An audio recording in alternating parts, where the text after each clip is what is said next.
afternoon. I'd like to call this meeting of the Southampton Town Board to order on this 25th day of January 2022.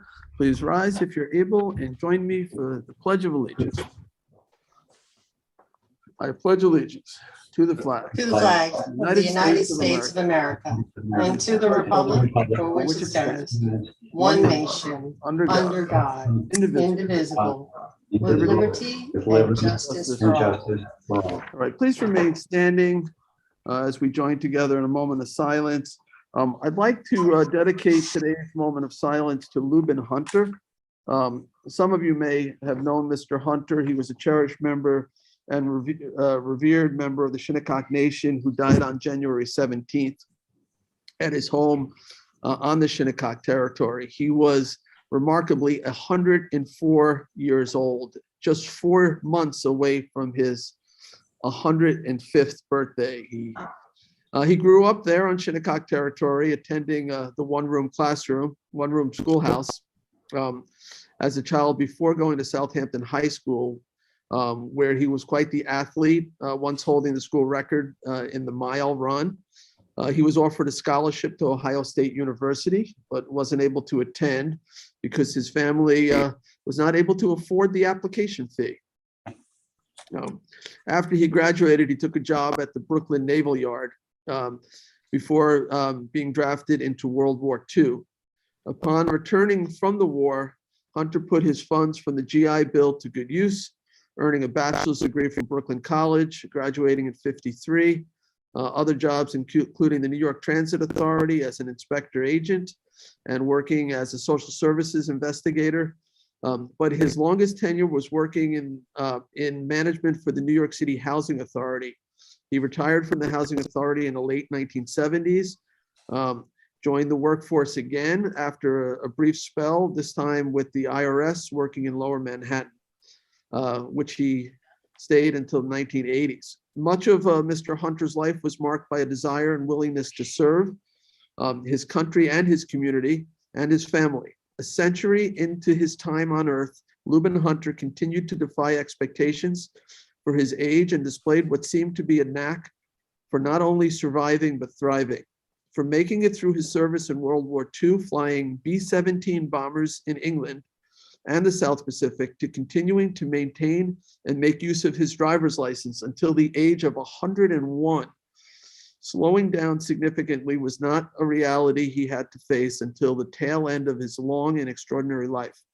Roberta Hunter, his daughter, said she was inspired by the way her father put his heart into serving his community, and recalled that both her father and her mother, Elaine Hunter, who died in 1987, were tireless advocates. After Elaine's death, Hunter built his house on the territory and moved back home. Quote, "I always knew I'd come home to Shinnecock," end quote, Hunter said in 2017. Quote, "There's no place like Shinnecock," end quote. Hunter is survived by his children, Renee Hunter, Wickham Hunter, and Roberta Hunter, and was predeceased by his son, Lubin Jr. He is also survived by 8 grandchildren, 15 great-grandchildren, and 2 great-great-grandchildren. So a remarkable run, almost to 105. Lubin Hunter, I'm sure he was known closely by Charles, who's doing this meeting for CTV. And I know some of the board members had acquaintances with Mr. Hunter too. So let's pause in his memory. And we also, our tradition is to keep in our thoughts and prayers all of our men and women of our armed services who risk their lives on our behalf each day. So let's join in silence.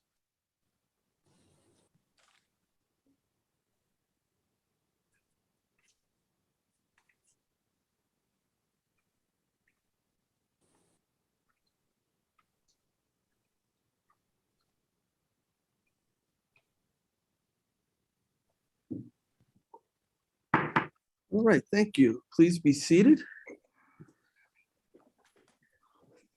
It's quite a story, Supervisor. Good man. Yeah, that's quite the run, huh? Yeah, I met Lubin. His grandson and my son's tracked me to Southampton High School, and when I was talking to him, I realized at that time, as he was giving me his life history a little bit, I'm looking at the man who I thought was about 70 years old. He was 95 at the time. And I met with him. I saw him at the track meets for another couple of years after his grandson Sebastian would run. It was a great runner too. And just a great human being. I wish I had been able to see him more recently because he was really an inspiring person. Well, we haven't done the roll call, right? So let's start there. Madam Clerk, would you please call the roll? Supervisor Schneiderman, Present? Councilwoman McNamara, present. Councilman Martell, Present. Councilman Bouvier, Here. Councilman Schiavone. President. And I do see Ryan on the Zoom meeting. I know Ryan's going to update us on Thursday. Ryan, are you here to update us today as well? COVID? If you wish, Supervisor.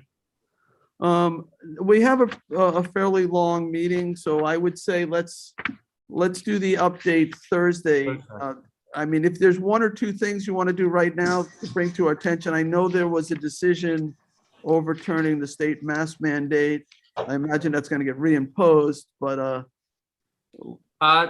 No, the numbers are trending down. The mask mandate was suspended by the New York State Supreme Court yesterday afternoon. The state has already announced publicly that they intend to appeal that decision by the Nassau County New York State Supreme Court. So we'll stay tuned. We haven't taken any actions to amend our policies or anything like that at this point, because we do expect that there'll be a little bit of back and forth. I can update everybody on Thursday, though. okay, we appreciate that. All right, thank you, Ryan. All right, No so the first item is the minutes from the regular town board meeting of January 11th, 2022. I'd like to make a motion to approve those minutes. Second. Seconded by Councilman Bouvier. All in favor? Aye. Aye. Okay, the minutes are approved. Let's move on to communications. Madam Clerk, would you please read the communications? Following communications have been received in my office of the town clerk. We have received public notices from the Suffolk County Department of Economic Development regarding county shellfish aquaculture lease program for 2022 lease application cycle. There's an informational meeting taking place February 3rd at 6 p.m. via Zoom. Town of East Hampton public hearing notices, Village of Sag Harbor local law adoptions, New York State liquor license 30-day advance notice to municipality from the listed entity, and financial disclosure statement from the listed individual. Letters, emails, and land use applications have been received regarding the following: ban on gas-powered leaf blowers, change of zone petition entitled NRP Group LLC Quiog, CPF acquisition of 18 Peconic Road, Shinnecock Hills, proposed changes to the CPI MU PDD Hampton Bays, proposed telecommunications tower in Flanders, trustee matter of Baycrest Avenue Marina. Zoning Board of Appeals applications are as follows: 911 Flanders Road LLC, Atlantic Golf Club on Scuttle Hole Road, Bridgehampton, and a property at Penny Lane in Hampton Bays. The following bid openings took place on January 12th for banners and signs, on January 19th for ammunition for police department, invasive vegetative control and removal, and street sweeper parts, gutter, and rear brooms. On January 20th, an RFP was opened for South Fork commuter connection. And that concludes the communications for this meeting's agenda. All right, thank you, Madam Clerk. All right, there's two resolutions I'd like to add to our agenda. They're resolutions. Supervisor, if we could, just for the board's edification, item number 2 on the communications with the town of East Hampton. Sure. That refers to an affordable housing project that is less than a mile east of the town borders, that is being presumably being done with the Sag Harbor Housing Trust.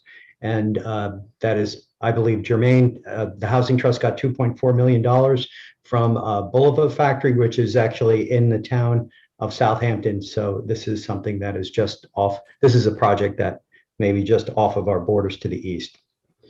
Thank you. Do you know how many units of housing they're proposing? Well, I don't believe they're at that stage yet. Could you try to find out what the proposal is? So this is near Poxabog area? Yes. No, it's Route 114, just to the east of the village, Sag Harbor Village limits, about a mile away from the Division Street, the Southampton town border. It's Follow up as well. it's a church. Yeah, I will. I'll keep the board updated on the progress of this. And they're having public hearings just to propose zoning changes for the property to, again, presumably have this project go forward. Okay, appreciate it. Okay. Councilman. All right. All right, Thank you. so what I'd like to do is, there are two resolutions that I'd like to add to our agenda. The first one is 39-423, which is the second warrant for the year, and the second one, 39-437, is for the Canoe Place Inn, Canal and Eastern Properties, Maritime PDD, Hampton Bays, to coordinate secra for unlisted action to amend Town Code Chapter 330-248-5, Section 3, entitled Permitted Uses, subsection B, entitled Canal Property Parcel 2, to add subsections 8A, B, C, and amend Section 7, entitled Conditions, subsection 7 and 12. We'll try to get Janice Shearer on to explain this later in our meeting. But this is, I think, just as a coordination of secret for the project. It'll keep things moving along. So I'll make a motion to walk those two resolutions on. Do I have a second? Second. Seconded by Councilman Martell. All in favor? Aye. Aye. Yeah, we need 4 out of 5. We had 5 out of 5. So those two resolutions will become part of our agenda. All right. So next up is public hearings. And we have 2 scheduled for today. So I'll ask our clerk, Cindy Schermeyer, to read the first public hearing notice. Public hearing number 1, to consider amending Town Code Chapter 312, Vehicles and Traffic, Article 8, stopping prohibited in designated locations, to enact no stopping regulations on a Summerfield Lane watermill. Okay, I don't know who is presenting this. Charles, is there somebody trying to get in to present this? I'm trying to find out. I got a couple hands. Barry Gordon.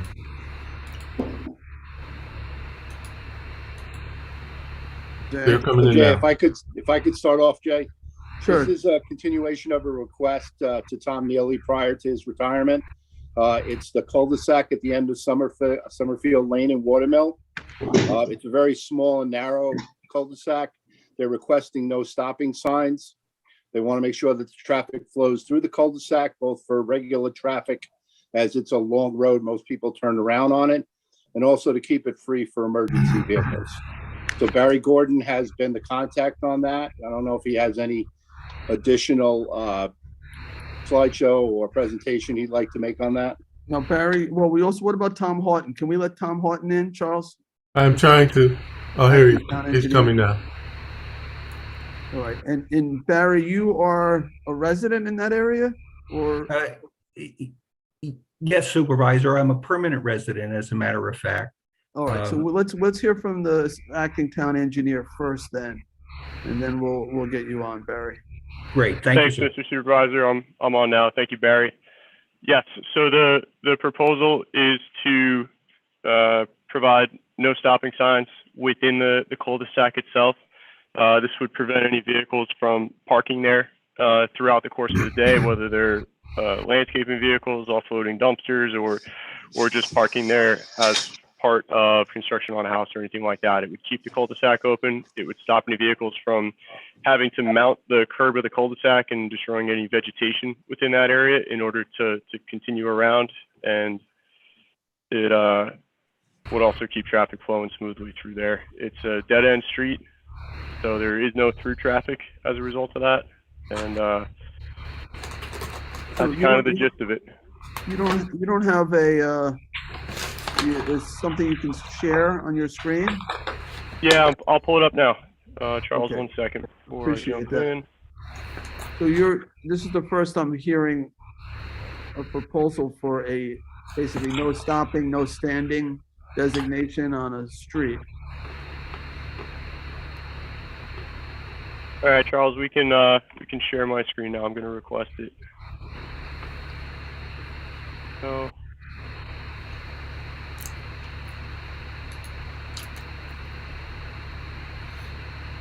Sure, I got the right. So we saw it for a second. Okay, here we go, Jay.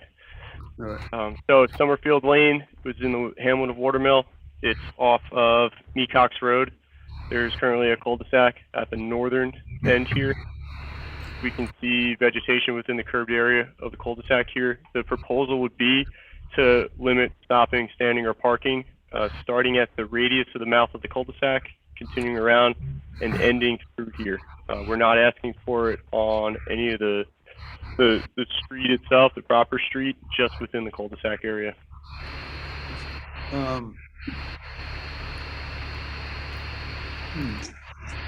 Why not just a typical no parking sign? Why no parking, no stopping? Well, no parking would be for parking throughout the day. Stopping, I believe there's a specific period of time that you're allowed to stop a vehicle. It was proposed by the community for the tighter restriction on that, just because there are a number of vehicles traveling through here throughout the day, and having that restriction allows us to really enforce it. Get a lot of static on the line. Well, wouldn't the no parking just solve the same issue without no standing or no stopping? It's the tighter restriction that would help us out here. Let me pull up the definitions for all three of those. And the issue here, I guess we'll hear from Barry, is what, that you can't get around the cul-de-sac because people park there or trucks unload there?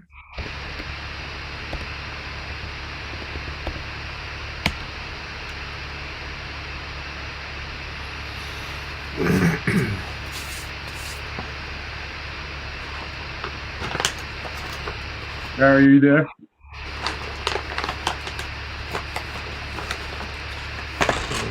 So Jay, I'll just go over the signs real quick. So no parking signs basically allow people to temporarily load or unload passengers or groceries.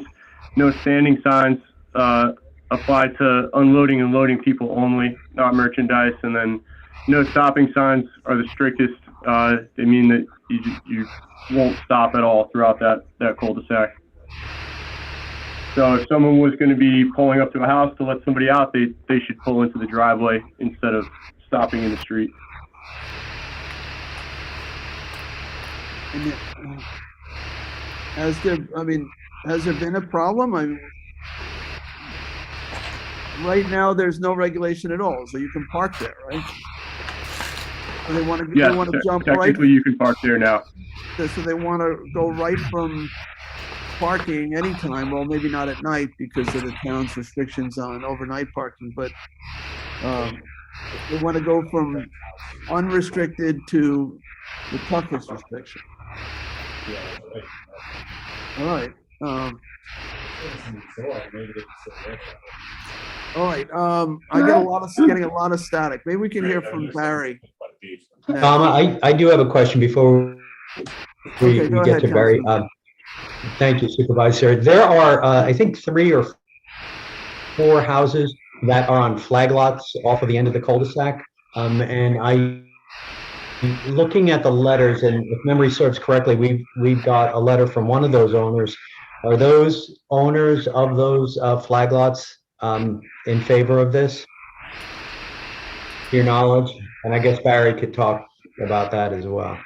Yeah, it's 1, 2, 3, 4 houses that are serviced off of that flag or that common driveway to the flag lots. I'll check to see which houses, but Barry, if off the top of your head you'd be able to respond to that, I'd appreciate it. And I could probably put together what is happening here, and I saw where he lives, Barry lives. But if you would, Barry, please. Am I able to talk about this now, sir? Yes, go ahead, Barry. Oh, great. Okay. Can I share my screen as well for the council? As long as Charles lets you. You may. You can. Okay. Is that Barry, feedback from Tom? Are you representing a homeowners association or just yourself? Just myself, sir. Okay, Um, so typically what- we allow 3 minutes, but we'll go ahead and we'll deal. Well, okay, fine. I did want to say that my permanent residence is here on Summerfield Lane in Watermill.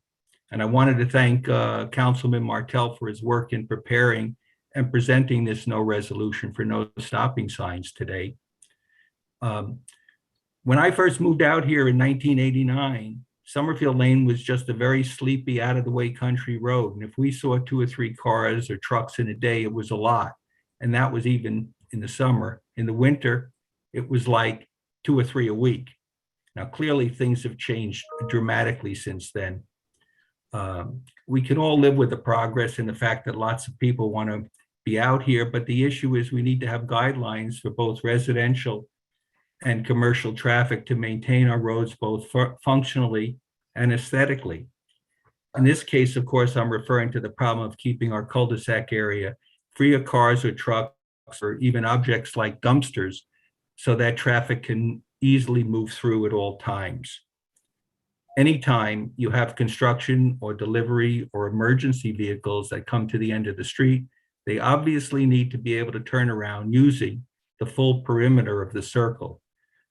Anything parked there can make that difficult, and clearly in the case of the large trucks that we have constantly, impossible. So as you know, to address the problem, what we're asking is to place 3 no stopping signs, 2 at the entrance to the circle and 1 at the north side, as you see on the map. And the purpose, of course, is to keep everything that could be parked there just outside to facilitate the traffic flow. Now, we get constant traffic throughout the day now with all the construction going on.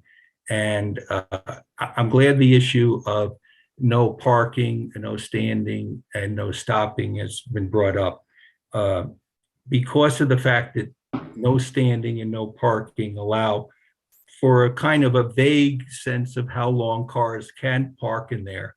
I can assure you that when construction vehicles and the like come up, if cars are parked there, they don't want to wait. And so they'll do whatever they can to try to get around. So we feel the residents that have signed the petition to the town feel that no stopping signs are the correct regulation to be enforced in the cul-de-sac. And I do have pictures. I don't know if the council, I believe I submitted to the town clerk's office a document last week that was to be given to all the town council members showing exactly what has been going on in terms of parking and items being deposited into the cul-de-sac. May I ask if the council has received that document? We have. We have. Okay, We great. have, and the letters and the pictures and the dumpster. Yep. Yeah, exactly. It's pretty self-explanatory. And this goes on all the time. When we have large affairs, which tend to be large out here, we've had one that went on for 4 days, and we had chauffeured cars parked completely around the cul-de-sac, up and down the street. And my understanding, if it's no parking, they can stay there, okay, as long as they're in proximity to the vehicle, because they're depositing or leaving off passengers. In fact, we had the police come, and they told us that under the current regulations, they could stay there all day. This would be a disaster given the amount of traffic we now have. So All right, let me just make a point on that if you'll excuse me for a second. So the no parking, you cannot leave the vehicle unattended. Current Right. parking regulations mean that you can leave that vehicle there all day, but if no parking signs went in, the vehicle must remain attended. No parking and no standing are very similar in that one is passengers, one is merchandise. No stopping really is the difference in this case. Exactly, exactly. Barry, where is your home located? Is it on the cul-de-sac? Yes, it's as you would drive north toward the cul-de-sac, I'm on the right-hand side. And my Is home this- is directly facing the cul-de-sac. By taking away any parking on the cul-de-sac, are you going to be pushing cars that are visiting those homes around the cul-de-sac in front of other people's homes? Well, if there's no parking in the cul-de-sac, then they would have to park just outside of the circle. And my sense is, of course, my house is right on the circle. It's never been an issue to have cars parked in front of my house out of the circle area. I believe Mr. Directly across the street there is Mr. John Foltz. That's where you just highlighted. He approved of this regulation, of this request. Mr. Steve Beer just north, that would be 154. There you go.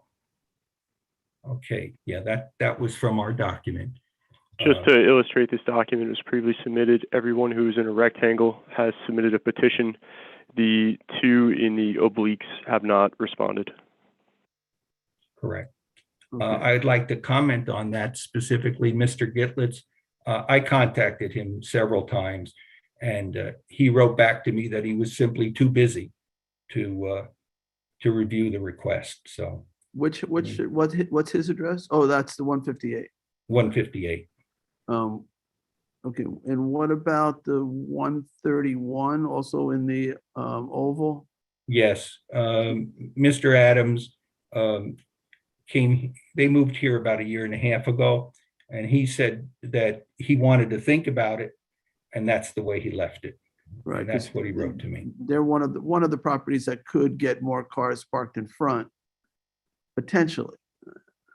'Cause Potentially. people are gonna park beyond the limits of the no stopping area. We haven't, I've been here 6 years. I've never seen a request for no stopping. No parking, yes, but not for no stopping. So this is somewhat unusual. All right. I'm okay with, I would prefer no parking only because all of the deliveries that take place for all of these homes are now going to be in front of probably Mr. Adams' property, who hasn't weighed in on this. Well, they would. As well as everyone's landscaping, truck and trailers and all of that stuff too. Right. I don't know if they can get down those flag lots, the Amazon trucks or UPS trucks, or whether Well, they I'm sure they Oh, may. I could answer that. They're here all the time, and even the biggest trucks get right up into the cul-de-sac, into the flag lots. Every single house has gotten deliveries directly. They all drive up there. The UPS trucks. Okay. At first, they used to stop in the circle once in a while, but then they realized they have no problem getting up there. So it's not an issue for them to move in, and they would prefer any delivery trucks who really don't want to stop on the circle. They want to get right into the homes, and they do. Mr. Gordon, you mentioned construction vehicles parking on the circle, and I was looking at this subdivision, and it seems like the subdivision is built out. Is there a house going up somewhere in the area where people are working and they're using this area to park? Is that okay? Well, what that is accurate? happening right now is right in that area you're highlighting, there's 2 houses under construction. And every single day, the delivery trucks, and I'm talking about big delivery trucks, concrete trucks, they all parade up the end of the street, around the circle, and come back out. They don't make U-turns or anything. They can't. Some of these tractor trailers are much too large for that. So they come up the street, come around the circle. So that's happening right now. That's at 87 Summerfield Lane, and across the street from that, where you can kind of see a lot of brown, so to speak. That's going on right now. We know also that there is going to probably be a tear down at the end. Mr. Frank Wolf is going to be selling his house. So that's going to be coming on the market. And the sense is it's probably going to be a tear down in the cul-de-sac. Actually in the flag lot. Yeah, that's the one. That's the one. I have a question maybe for Tom Houghton. Tom, I'm assuming Yes, this is a private road, and this is a town road. Thank you. And can you weigh in on what state or county regulations apply to this on cul-de-sacs? My only concern is precedent setting. Can you weigh in on that? I'd have to look up any requirements of cul-de-sacs as to whether or not they allow parking or no parking within them. But I believe since they're made for turnarounds that we would want to at least restrict parking within them. Maybe not eliminate it altogether, but that vehicles wouldn't really park there all the time, which would prohibit traffic flow. Yeah, that's the only reason that I'd like to know that is that you may have law that already precedes you on this. Yeah, thank you, Councilman. But yeah, that's a concern too about the precedents. It sounds like though it is needed for vehicles to turn around, particularly larger trucks. And if you have somebody parked in that cul-de-sac, they can't reverse direction. But that could be achieved through no parking versus a no stopping, or no standing. All right. So That's my understanding of the state law as well, Supervisor. That's why I asked the question. all right, so we haven't even got to the public yet. I'm still considering what we've heard so far as just presenting the idea. So let's go to, I know there are others who wish to be heard on this. So let's go to the public, and then we can come back to Tom and to Barry if we need to. So if somebody wants to be heard at this public hearing, just this first public hearing on these changes to the road configuration, the parking on Summerfield Lane. If you want to be heard on this hearing, click the raise hand icon, typically at the bottom of your Zoom screen. Let us know that you want to be heard, and we'll give you 3 minutes to make your comments known. Eric is first. All right. Sorry, my comments were for a later part of the session on the IRA definition. Okay, yeah, we'll get you on in a minute. So anyone who just on this Summerfield. I don't know if I can't find the hand right now. May I speak? My name is Stanley Hockhauser. I live Yes, 136 Summerfield. yes. And my biggest concern and want for no stopping is that there's a fire hydrant on that circle. And if anyone's parked and is away from his vehicle, and if the unforeseen circumstance arise that either any kind of emergency vehicle, particularly fire trucks, have to get in, that they may be blocked. And that's my biggest concern. And parking on the streets there has never really been a problem. Most of the driveways hold 4 or 5 cars. And as far as I know, it hasn't been a major problem or a problem at that point on the street parking. All right, thank you, sir. All right, is there anyone else who wishes to be heard? I have a Debbie, and I'm trying to get her to put a video on. Put your video on, Debbie.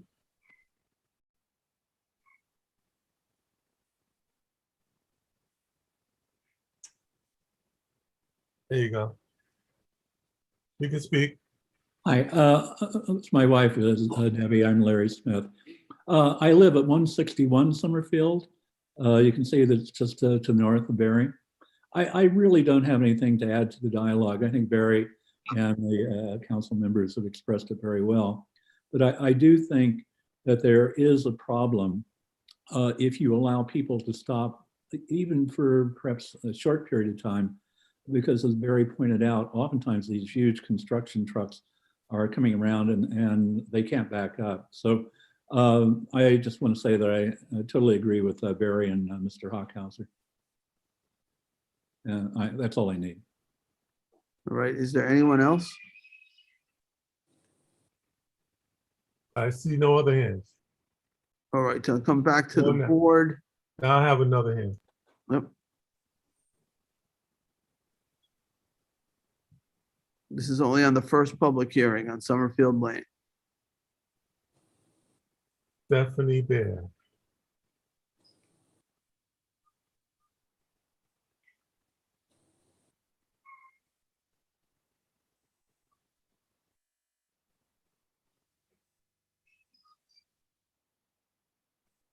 All right, sir, you can begin. Right here. My name is Steve Beer. I'm directly across the street from Barry. I'm at 154 Summerfield. And I kind of subscribe to what some of the other speakers have said, is I think Barry's presented the problem very well. And it's been very frankly a constant source of conflict with the trucks stopping there. A lot of times we have the gardeners stop there and cars can't get through. Trucks certainly can't get through. So, I mean, I think the point that we brought up here, I would certainly support wholly. Okay, thank you, sir. All right, is there anyone else? No other hands, sir. All right. Board, do you have any other questions for the engineer or Barry? Well, just that I think the No, but I do have a comment for the board and the public. Okay. I got two of you speaking. So let me go to Councilman Bouvier first, and then we'll go to Councilman Schiavone. Yeah, I'm totally sympathetic with the residents, but I think there may be law that already covers this. I just want to double check that. And I know Tom will dig that out if it exists. I know we've dealt with sort of similar issues, not in a cul-de-sac quite like this with a center in it, the way it is and the way it's designed. But I understand the problem. It may be simpler to solve if there's pre-existing law already, and that would solve the precedent that we would do that as a town. That's my only comment. All right, and Councilman Schiavone? Yeah, what I was going to say is that in a lot of our parcels that have construction, it's been the practice of contractors to have their workers report to the job site, and that produces an inordinate amount of cars at these job sites. If you've got the plumbers, the sheetrockers there, and the carpenters as well, you could have 16, 18 different cars parked in and around the neighborhood. And I believe that this is at least part of the problem. I know landscapers with the very large trailers, that's another issue. It's difficult for them to back up, so they like to park on the streets. I will share a concern to the neighbors here. This may be somewhat of a temporary problem, and you're asking for a permanent fix. In other words, if we were to put these signs in, they would be there forever. But the houses that are being built, even with the ones that is going to be redone, will be done, well, hopefully within 2 years, right? But I know sometimes these things go on. So those are my concerns from the outset. And also that to part of Councilman Bouvier's point, the precedent that we set here, we have hundreds of cul-de-sacs throughout the town. So please understand that when we consider this request, we're also considering other cul-de-sacs in other parts of the town of Southampton. Let me offer some really brief comments here too. So obviously, whatever signage we put out there, it's only as good as our ability to enforce it. If there's no tickets being issued, then people will learn that they can park there without consequence. So you really, need the police to be able to go down there once in a while and check if there's a problem. No parking solves the problems that you're talking about. if somebody's, it's a landscape or whatever it is, parks a vehicle there so that they can mow a lawn, they are parking in a no parking zone and they are subject to getting ticketed. The no stopping is, that's the biggest hammer we have. And typically I only see that in, more emergency types of situations, maybe in front of a hospital or something, or, where if somebody blocked it, it could create a threat to public health and safety. So, I don't have any initial adverse reaction to no parking. I think that would solve your problem. If it didn't solve the problem, I think I'd be willing to come back and look at something different, like a no stopping. But I think that is more typical of a situation like this. So I understand why you think that the no stopping would be the way to begin, but to go from absolutely you can park there to no stopping is a big jump to me. So that's just my thoughts. But anyway, I don't know that the board is going to need to discuss this and make a decision. I wouldn't Jay, there mind. is no resolution today for this. We were planning on keeping this open and possibly doing this again in a couple weeks. So, we should all review what Barry sent us. It's quite extensive, and maybe bring this up at a later meeting. What I was going to suggest, Rick, is that we do close the hearing for oral comments and we leave the written record open. So, because we do have that one neighbor who is mulling it over, who could be potentially affected by it. So if we close the hearing but leave the written record open for 2 weeks, that'll give us, I think, enough time to review it and give anyone who missed this Zoom meeting a chance to make their comments known to the board. Does that feel okay to you, Rick? Yeah, I think so. I'd like Okay. clarification on Councilman Bouvier's point also. So we can go from there. All right, so I'll make that motion to close the hearing but leave the written record open for 2 weeks. Yep, second. Second by Councilman Martell. All in favor? All right, okay, thank you all. So we'll let some of the Summerfield Lane folks exit. Before we read the next public hearing notice, I don't know how long that will go on. I know we have a gentleman here for public portion to speak on a resolution that's before us. I just want to make sure, Eric, that you have I would say we might need 15, 20 minutes. I don't know. Charles, are there a lot of people who are waiting at the next public hearing?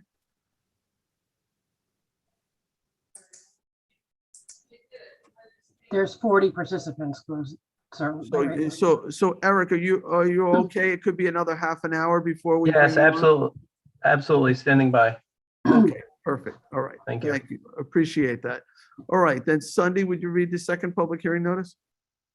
public hearing number 2 to amend Town Code Chapter 330, 248V entitled Canoe Place Inn, Canal and Eastern Properties Maritime Plan Development District, PICEMPDD, Section 3, entitled Permitted Uses, subsection B, entitled Canal Property Parcel 2, to add subsections 8A, B, and C, and amend Section 7, entitled Conditions, subsections 7 and 12. All right, thank you, Sandeep. So introducing this is, I believe, Janice Shearer, our Land Planning and Development Administrator. Janice? Good afternoon, Mr. Supervisor, members of the board. Thank you, Janice Shearer. And yes, we had a work session just recently on this matter, and now is the public hearing. The proposal is to modify, as Sunday town clerk has just read, the actual code that enabled the 37 residential townhouse units to include their use to be allowed for hospitality purposes and be connected to the CPI for that reason. Also, part of this proposal includes modifying the conditional passive easement on the waterfront so that it becomes a permanent easement for public access, which is fantastic. We've always kind of had some roadblocks with the conditional passive easement, and now This part of it is really what we've always wanted. And then the third component is modifying the water supply improvements related to the Hampton Bays Water District, which you are the commissioners of, and recognizing the fact that the automated interconnects are not necessarily required now that there's going to be a water main coming across the Shinnecock Canal, and that difference in costs that they were going to pay for the interconnection, the applicant will put toward that public improvement. And then speaking on behalf of the applicant is here, Greg Reckler and his team, which includes Guy Germano, Krista McCabe, and Chick Voorhees of Nelson Pope and Voorhees. So, and I'm here if you have any questions, and Christine Scalera as well. Thank you. Supervisor, if I could just add one of the other amendments that this did in connection with a request made by then Councilwoman Lossad, was it also would require the applicant to accommodate any kind of tax differential between the new hospitality use as opposed to just the residential use. Thank you. Thanks for remembering that. All right, thank you. And we can get into that mechanism a little bit later here.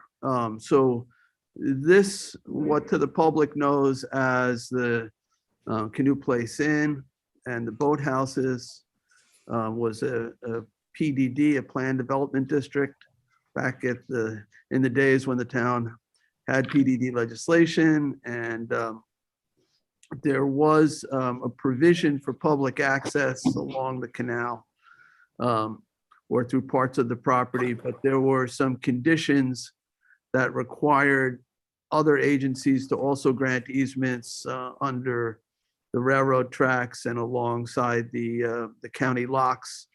There is no sense that we'll ever be able to get those other easements, which means that we don't get this public access either. So part of what is being offered here is to eliminate that springing easement and just go ahead and provide a full-on public access provision along the entire waterfront of the boathouse property, as well as, I guess, a couple viewing platforms. The original easement wasn't entirely along the water. This one will be, I think, pretty much entirely along the water. So it'll afford the public greater views and greater fishing opportunities than original. And then just the conversion of the boathouses, which right now could be rented or sold. The limitation under the town code in terms of rental would be a 2-week rental, 2-week minimum rental. The other side, the hotel piece and the cottages that are associated, I think there's 20 hotel room units and 5 houses or cottages. Those are motel use. The request is to allow the boathouse to be incorporated into the motel use to make the hotel more viable by providing additional rooms. They're going to have a banquet facility over there. So in terms of accommodating weddings and things like that. But there was a concern that was raised about hotels typically are taxed at a lower rate as a commercial property than residential properties. And we did analyze that differential, and it is somewhat significant. So we, Greg Reckler offered to, work with us to create a mechanism so that, the various tax entities, the town, fire district, and school districts, et cetera, libraries would all be, would not receive any less than had it remained residentially zoned property. So, and then the last piece had to do with fire suppression, as you mentioned, and there was concern about water pressure, which led to this automated valve requirement. But we're addressing the water pressure through by directionally drilling a new water main underneath the canal, which is scheduled to happen pretty soon. So the automated valve ran into all kinds of issues, not the cost. The cost was being borne by the developer here, but there was a monthly fee that was significant for just having that valve operational, plus every time that valve got used, there was significant charges too. So the residents of the Hampton Bays Water District would be stuck with that bill. This just doesn't make any sense to go that route when you have this other mechanism. So I just wanted to add that additional information. All right, so does anyone from the developer side, I see Chick is here and Greg is here. Do you guys want to say any additional things at the onset of this public hearing? Yeah, sure. Let me jump in. So what I thought I would do is maybe quickly, and I know we spoke about this at the previous hearing, but maybe run through what's been happening on both properties, both the Canoe Place Inn property and as well as the the canal property, or the Hampton Boathouse property. Is it possible to share my screen? Charles, would you let Greg share his screen? Sir. Is that While you get that up and running, just one more sort of point of information, I guess. Because this is a PDD, changing the PDD does require a supermajority vote. Normally it's a 3 out of 5, but I believe, and the lawyers can correct me, I believe that this modification does require a supermajority. All right. Should I go ahead, Jay? Yeah, go ahead, Greg.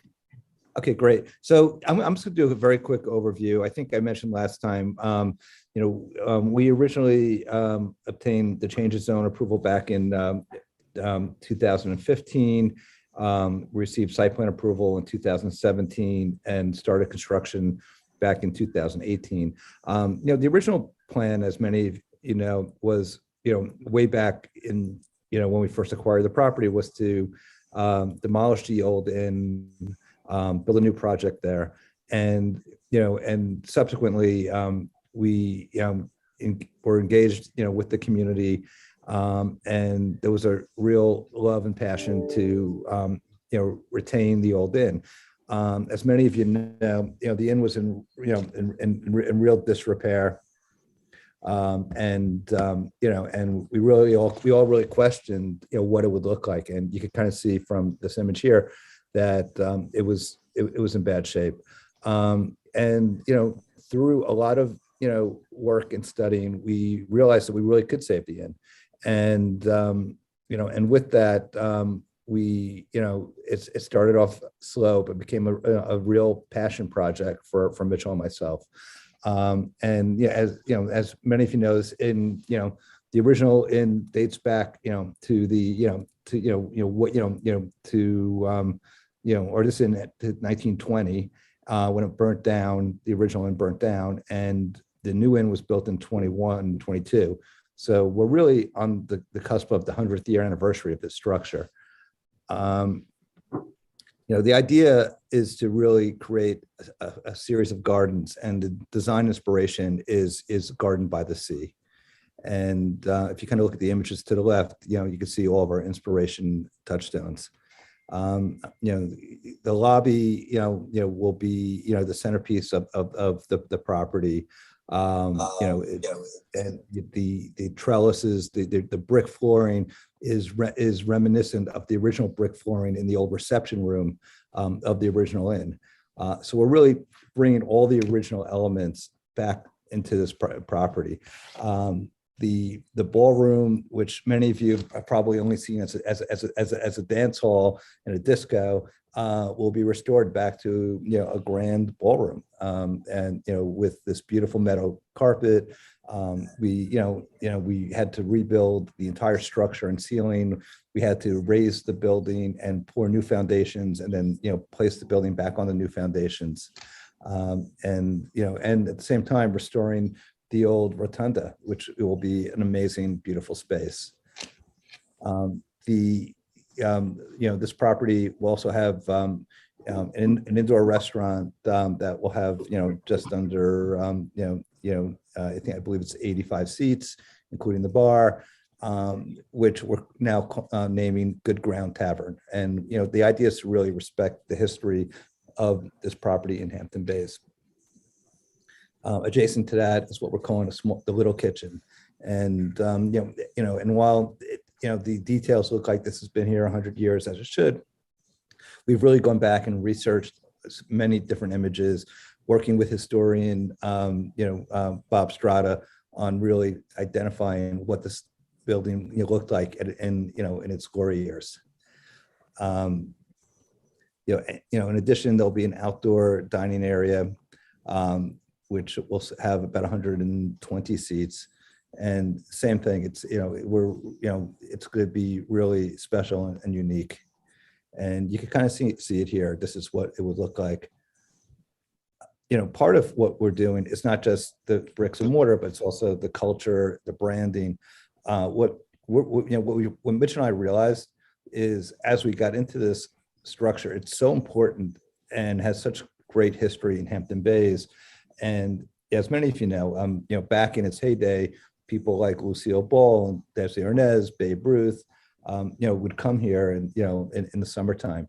And we wanted to respect that. And we wanted to respect it, not just with the physical, design of the structure, but also, within the brand. And in doing all this, we also realized that we're now building, the equivalent of a 5-star hotel in Hampton Bays. And we think it's amazing. And, and we're excited about it. But also in doing that, we realized that we're building such large, infrastructure to support that. And, with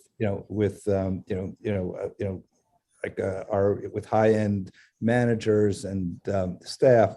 And in doing so, we realized that the canal property really needed to be, connected to it in a more significant way. And, for those who haven't, seen, the boathouses, that also in its own right has become, we believe special and a really wonderful part of, the canalscape as boats, cross, from from bay to bay. So, and so just some, quick glimpse of what the canal property look like, or the Hampton boathouses look like.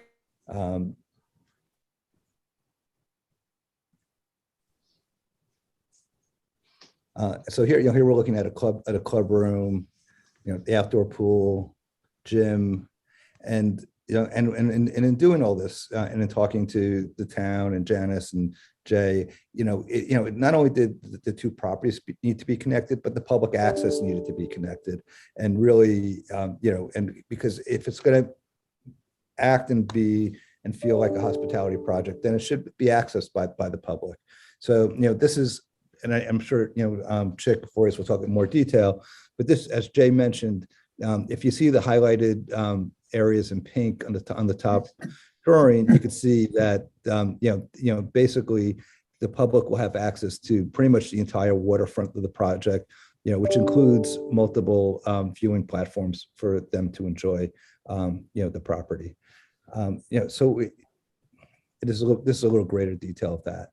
Yeah. So, with that, I'm going to really turn it over to Chick Voorhees to kind of get into, the details of what we're proposing.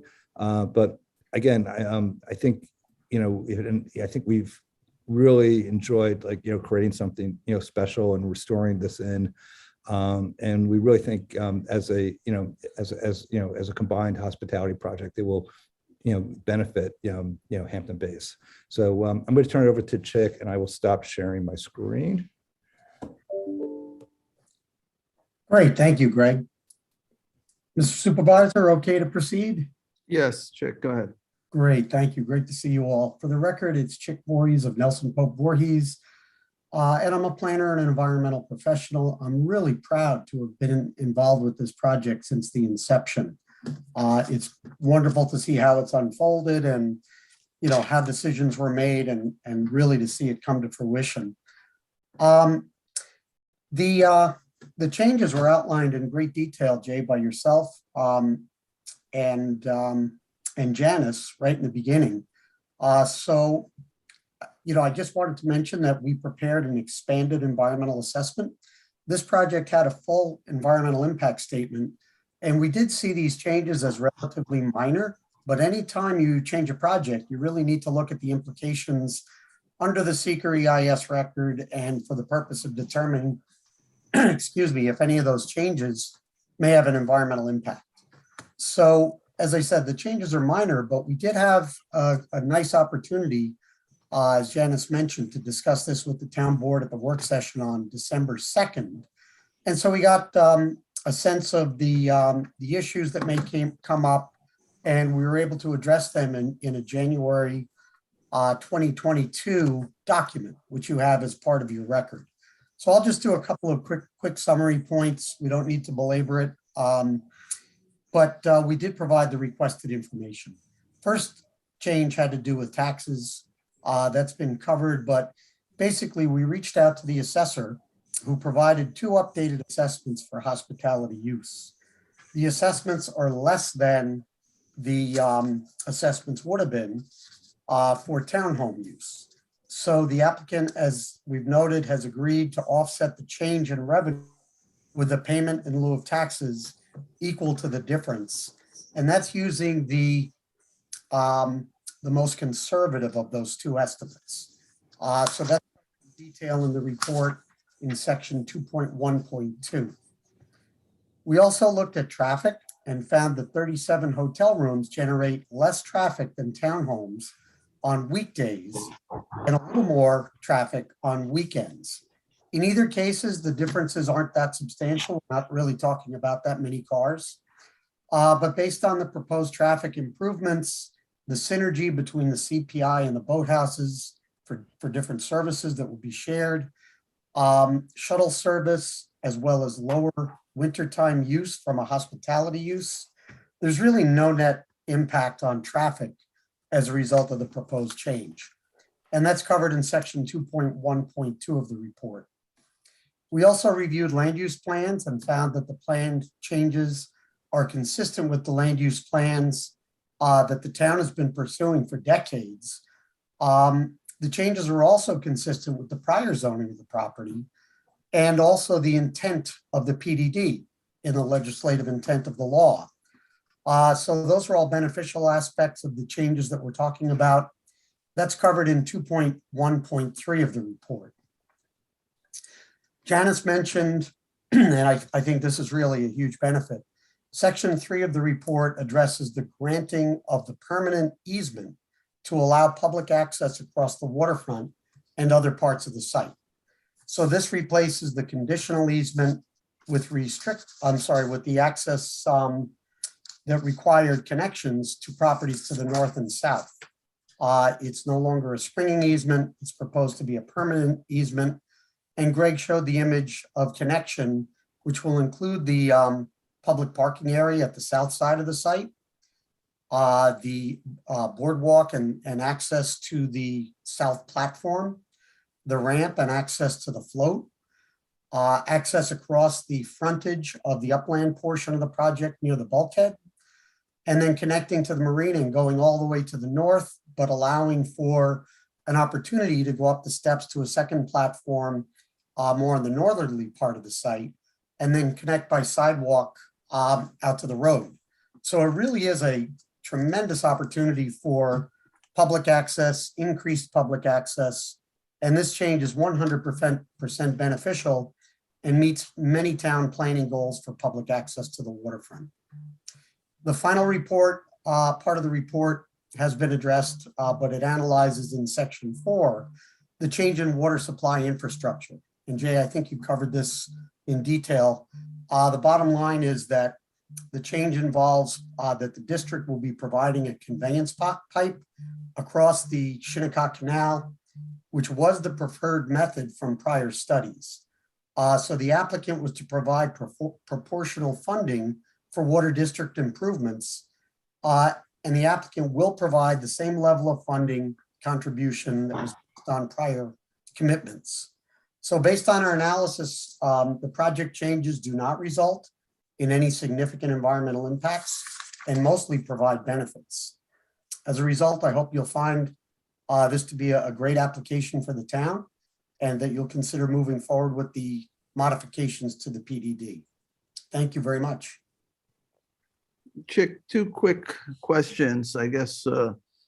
One, in terms of the school, they're going to be provided the same amount in taxes, as you said. That's the main property tax recipient is the school.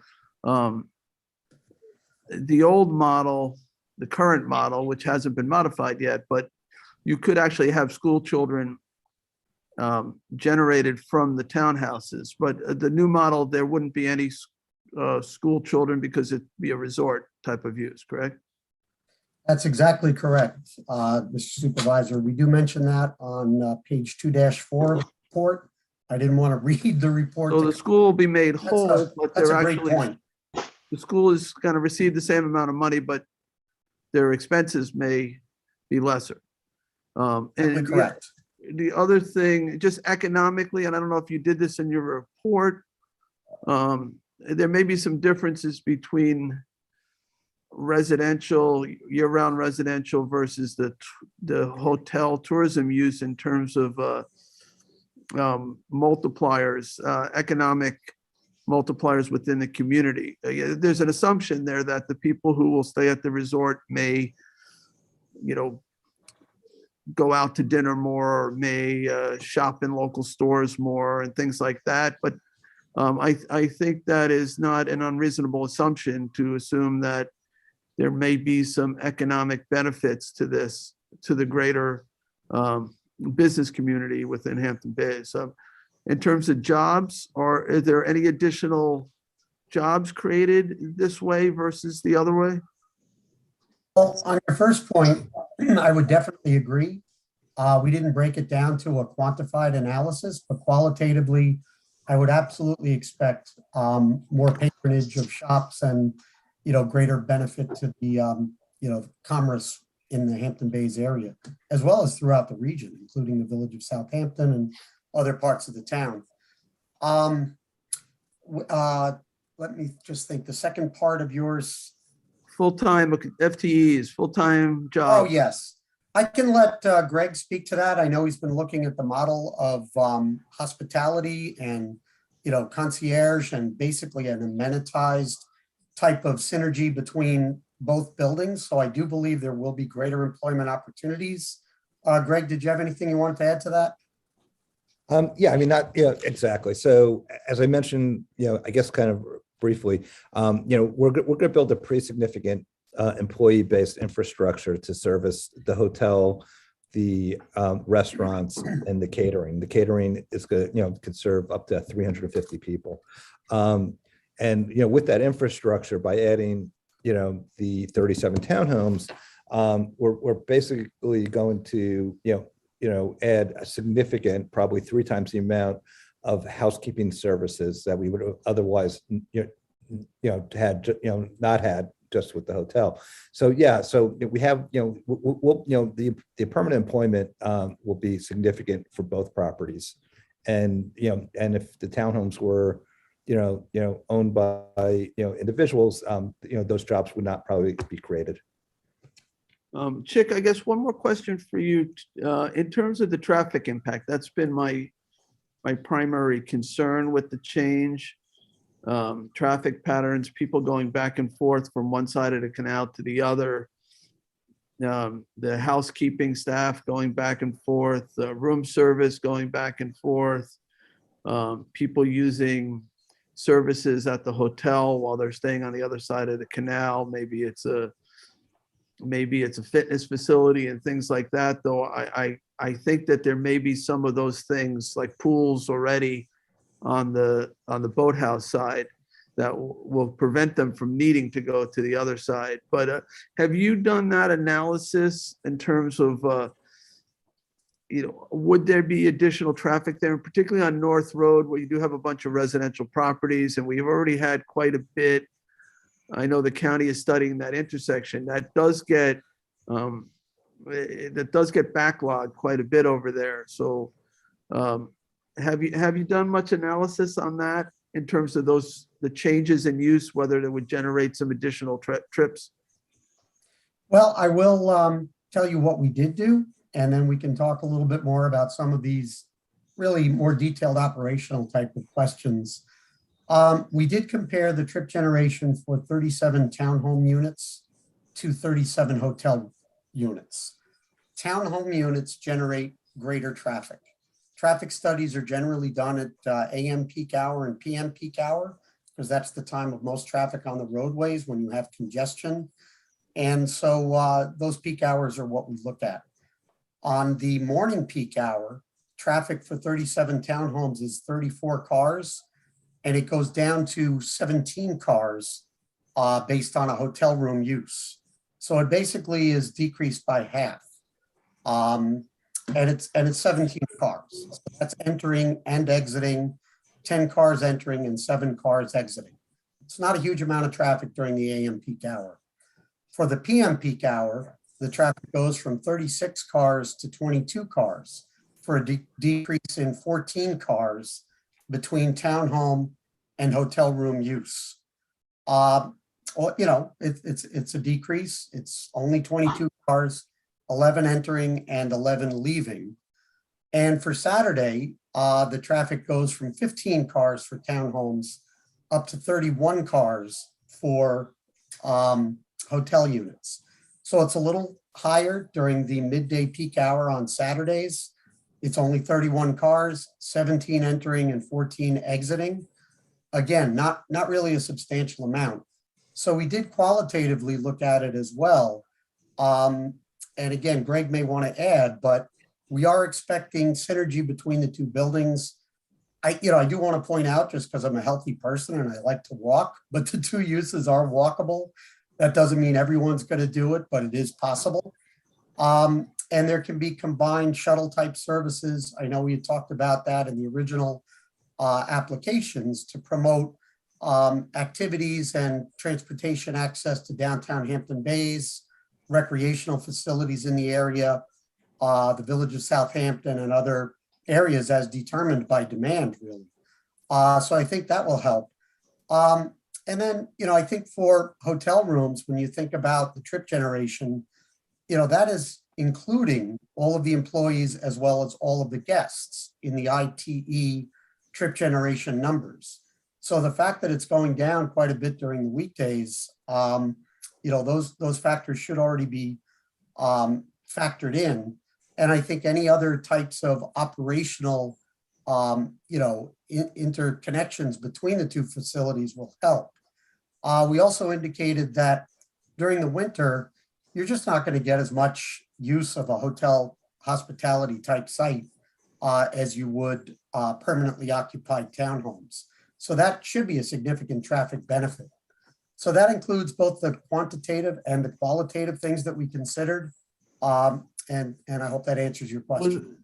Or maybe Greg, was I correct when I stated that I thought there was resort type of amenities already, like shared pools and fitness facilities and things like that on the boathouse side that would prevent the necessity of going from one side to another?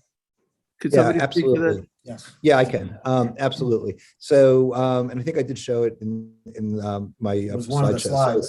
slides. So at the Hampton Boathouses, there's a waterfront pool, as well as health club and clubhouse that will provide all the amenity and services to the people who are staying at the Hampton Boathouses, so that those individuals will not be leaving the townhomes and going over to Canoe Place, for those services.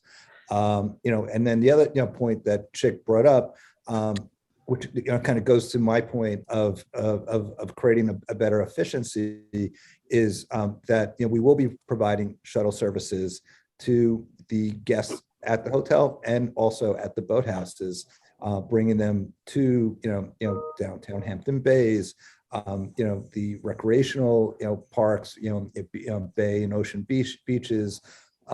Southampton Village, really everything that, by having this kind of, total, mass in, for one group of constituencies, we're able to create a shuttle system that will move people around efficiently. Right. So what I'd like to do is I'd like to go to the board After the board, we're going to go to the public, and we'll do that probably in 2 segments because I've got a lot of text coming in with questions as well. So, but we'll let the speakers speak, and then we'll try to go through the questions we've received via text. So first, any town board members have any initial questions for the presenters? Well, I think I'm okay. Okay.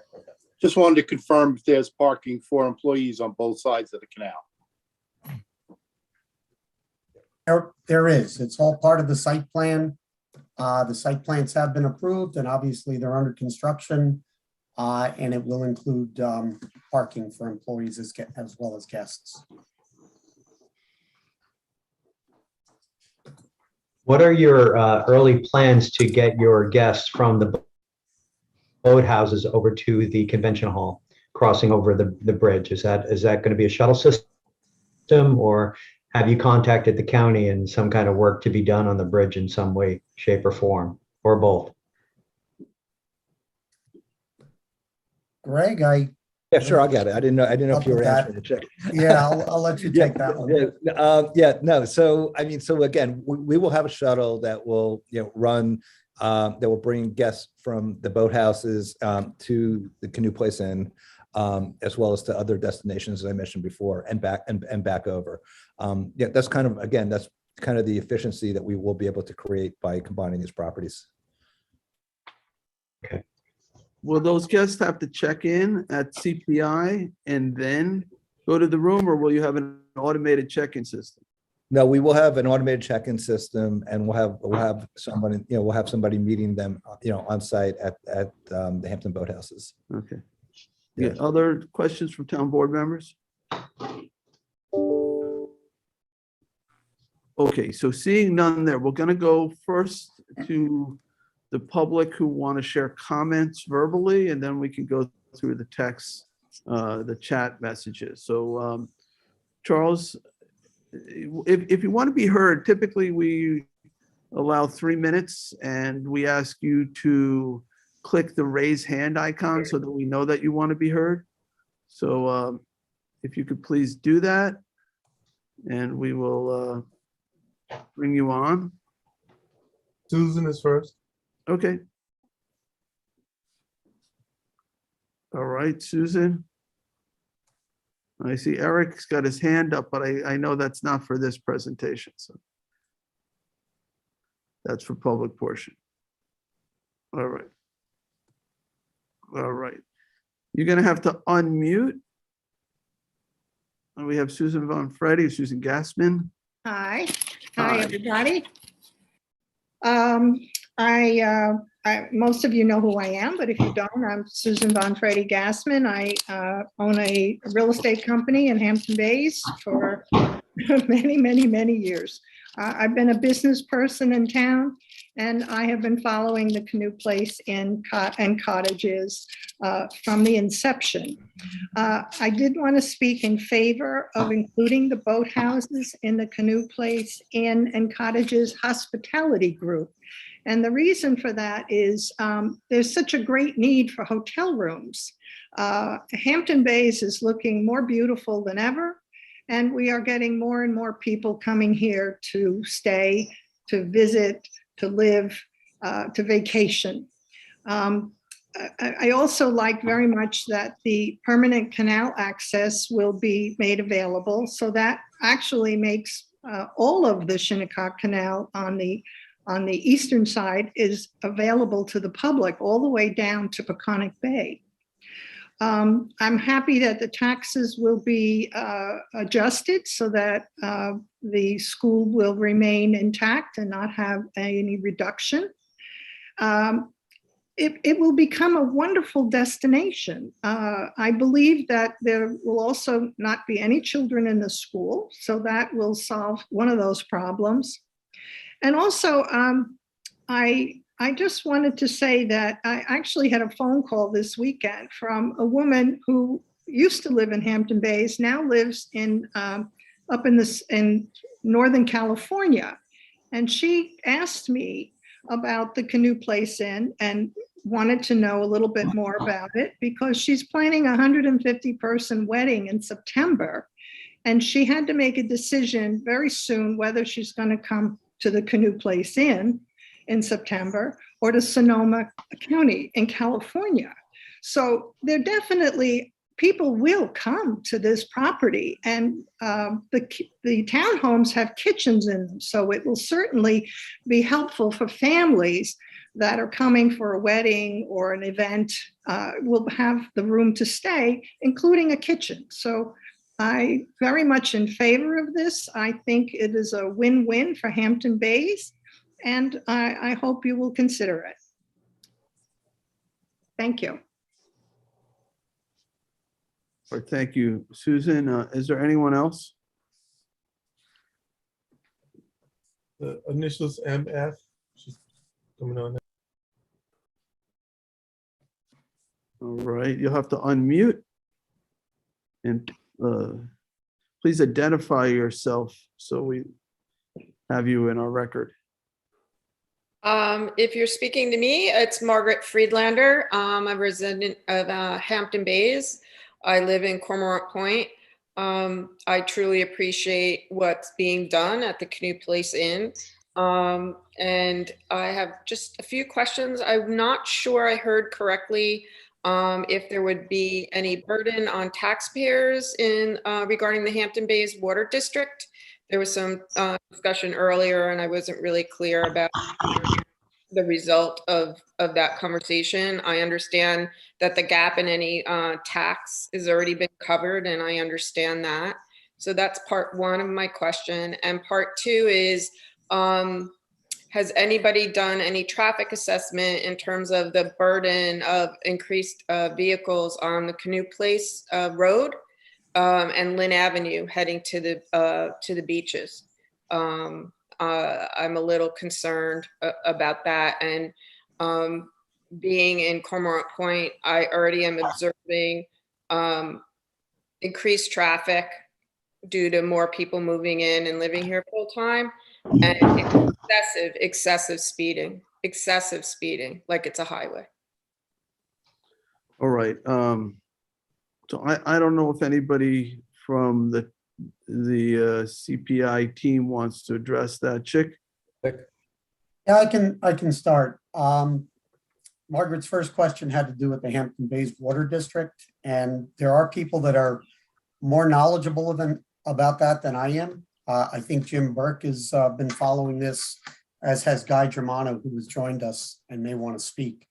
But my understanding is there will not be any tax impact as a result of this project, that the Water District is seeking to make improvements, that they do have dollars set aside for those improvements, and they were needed regardless of this project or not. And the original contribution for the interconnects, to the extent that there's a difference in funds, will be provided. So I'll go to the next question and then. Just Chick, on that issue though, in terms of the difference between, because what's at the heart of this proposal is a conversion from a residential, year-round residential use to a hotel use. Will there be equivalent water demands, or will that change? And if the hotel use requires more water, that could then affect pressure and things like that. So I guess that's part of the question. So have you done that analysis in terms of water use? And that may also relate to Suffolk County Health Department, whether the current sewage treatment facility is adequate for the hotel use versus the residential use. Mm-hmm. Well, residential units depend on the size of units, but I expect that all of these are going to be in the range of 300 gallons per day per unit. And hotel rooms do have a different wastewater generation factor. I would actually have to check that because I don't want to misspeak, but I'd expect they'd be similar. And we do have an STP that will handle all the wastewater. But we'll get back to you with that information. As far as traffic, the specific question from Ms. Freelander had to do with the Canoe Place Inn. And you all, well, many of you recall, many of you were on the board or observing, but we did go through a full environmental impact statement at that time. And that included a very detailed traffic study of the Canoe Place Inn, as well as the boathouse property, for the uses proposed at that time. And that resulted in seeker's statement of findings and a decision to approve the projects. So I would say that all of that has been addressed, and it did include the, the hotel hospitality use and, ballroom and conference center and whatever activities will take place at the venue. That was all factored into the traffic study. And it's basically built and rebuilt and won't change from the original proposed project. And I did cover the change in traffic between townhome units and the hotel room units on the boathouse property. And that, for the most part, the traffic decreases. So I believe all that's been factored in and considered. I think, though, the question was more targeted. Does the conversion from the townhouses to the hotel or the boathouse property put more traffic on Lynn Avenue, I suppose, going down to the beach than the residential use? Well, if you think about, occupants year round in townhomes that are going to want to use recreational facilities in the area and are all going to have their own cars, based on the trip generation, there's not a huge difference, but it's less on the weekdays and a little more on the weekend.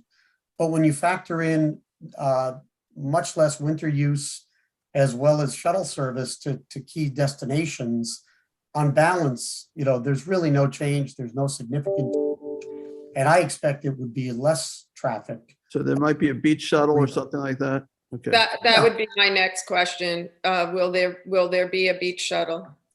Yes, there would be. Okay. Yeah, and I think that would alleviate a lot of traffic and parking concerns. Okay. Thank you.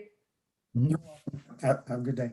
Well, yeah, and that actually may have an additional benefit, that if you have all the residences with taking up all the parking spaces at the beaches, that's less parking spaces for other people.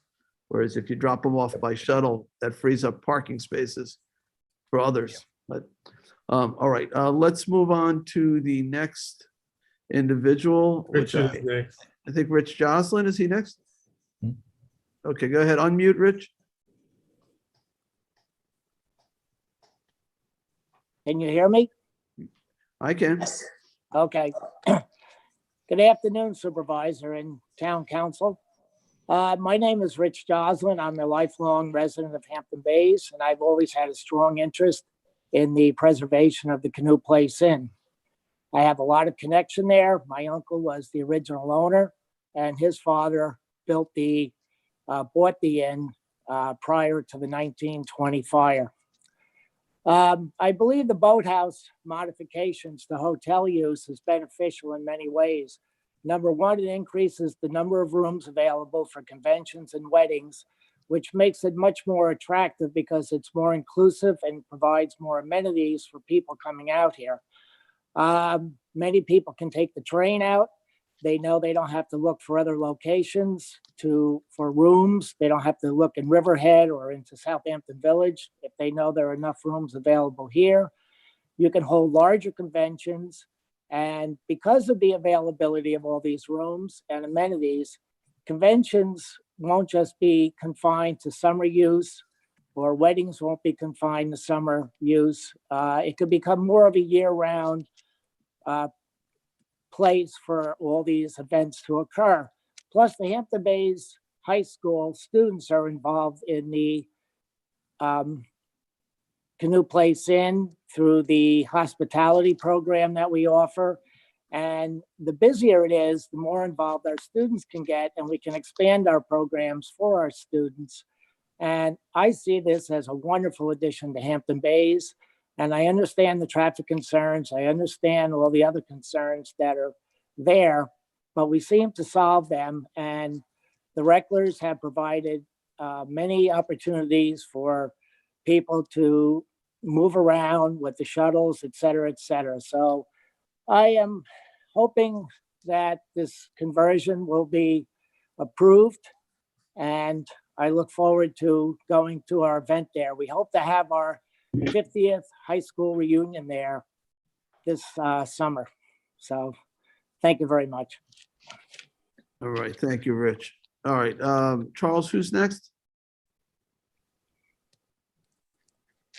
Doesn't look like Andrea to me, but Andrea? Is that correct? Hello? Hi. I just was writing some questions down here and then you asked me to come on to speak. So I kind of, I think it's a wonderful thing. I think this, for many reasons that's already been stated. I was just concerned where residents that are directly across from North Shore Road, our property runs right up to North Shore Road. And I was wondering, the questions that I sort of wrote, will there be additional noise to neighbors across North Shore Road, on Wildwood Lane, Old Canoe Road, Seneca Drive, Starboard Road be increased? The resort motel makes for more transitory people and wedding celebrations. The question of late night noise that carries, as we all know, a noise carries pretty far in these areas. And then the concern about the traffic, when you have 350 people coming from a party on a Saturday night, a Friday night, also drinking at the party, all of a sudden that feels like it could become, more dangerous for accidents. That particular North Shore Road intersection into 27 and moving to the entrance and exits off of the highway that's just a short way further up. As somebody mentioned, the speed of cars is very fast at times. I have a young child and we walk to the beach, we'd walk on that sidewalk that was built there.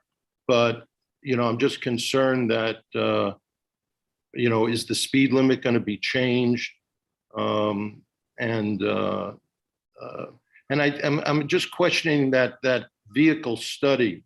I mean, it seems kind of strange when you talk about 22 extra vehicles in a place that has 63 rooms, that you're planning these large parties of 300 people, and you have to have service people going in and out. And, people, 22 extra cars on a Saturday seem, I'm just, how do you analyze that and predict it so easily when just from, I don't know, common sense, if you're having a big party on Saturday night, I'm just a little unclear about that. And so I'm more concerned about some of the safety issues that are going to occur right outside of the facility in a place where the traffic already seems a little unsafe at the moment. And I'm just wondering how the supervisors and the canoe owners are looking at those questions. All right, Greg, anyone from your team want to try that? Hey, I'll take a shot at it. First, I think it's in my mind beneficial that, there is a source of accommodations in the nearby area. We want the canoe place to be successful. We want it to be used as intended. And again, that was part of the original plan. That's part of the PDD. That's not subject to change. People coming back to the boathouses. The boathouses, though it will operate synergistically with Canoe Place, they're available for rent to anyone. And, I don't expect an enormous amount of activity. You do know the layout of the project. There's not a lot of activity fronting North Road. The pool area is to the west of the units. The units kind of traverse the property and I think will tend to attenuate sound. And you really don't have the outdoor gathering areas. So, I wouldn't be too worried about that. I think the shuttle service between the uses will be extremely helpful in controlling that flow of traffic and making sure people get to where they need to be safely. And then, I think people have to use common sense and observe appropriate laws and not create a disturbance. Speed limits are not up to us, but they are up to transportation professionals. And I'm sure that will be monitored over time. And so I don't feel that this is going to create an adverse change. I did want to go back to one question from before, Mr. Supervisor. I did look up the design flow factors. And it's interesting because motel and hotel units are 150 gallons per day per unit. And the largest residential unit is 300 gallons per day per unit. When you have a kitchenette, basically the hotel flow factors lead you to the housing unit flow factor. So what I'm saying is that the wastewater flow is identical between the townhome units and the hotel units. And that answers a question from before. All right, thank you. And let me just address one other question that Mr. Menovitz asked regarding sound as relates to parties and venues. So during the original PDD, that was studied pretty extensively, and that was of real concern to people in and around the property and within the community, and that was addressed in the prior approval in terms of sound attenuation for the building. So when events and parties are happening within the ballroom, that has been addressed and is covered in the construction of the Canoe Place Inn as it exists today, as well as sound ordinances, when parties can be thrown and when they can't be thrown, and also sound attenuation, even outside. So all the sound, the noise and sound concerns regarding large venues was, identified in the original approvals and are being mitigated through the construction of the new inn. So, but I appreciate you bringing that up. On that issue, Greg, are you going to provide some sort of 24-hour security, some presence? So let's say there is a noise. I would just think for your own hotel guests, you'd want that. But is there going to be somebody? We're always good. Absolutely. I mean, if you really think of it, it's going to run. I don't know that we'll be technically a 5-star, because it's going to run like a 5-star hotel. So we're going to have 24-hour, staff, on site on both properties, monitoring safety, security. There are also a set of, rules and regulations that go with all the property, and we'll make sure that somebody will be there to address a citizen and make complaint. sure. Absolutely. I'm going to move on then to Brenda. That's okay. We'll get the next speaker. Thank you. Thank you, sir. Brenda, you'll have to unmute. Hi. Hi. Okay. My name is Brenda Sinclair Burnson, and I'm from Hampton Bays. I would like to voice my support of this change. This change addresses many of the issues that were discussed from the very beginning of this project. The public access portion is more than were originally offered. This was something that was a sticking point, and we should be thrilled that it's worked out the way it has, because now we will have even more access than was promised. There will not be any more children in our schools, which was another concern, and yet the tax benefits shall remain. I believe that the Recklers have proved themselves very strongly to be a true partner to our community, and I would sincerely urge the board to accept this change and support them as they move forward. And thank you. Thank you. I do remember, though I wasn't supervisor at the time, one of the main community concerns was the loss of access on the east side of the canal. Yes. When this was being proposed, because there had been restaurants and commercial type of operations that did provide some access. So yeah, this change does guarantee that public access that I know some people really were concerned about. So thank you for that comment. All right, Mr. Casa Bianca. Hey, Richard. You need to unmute, Richard.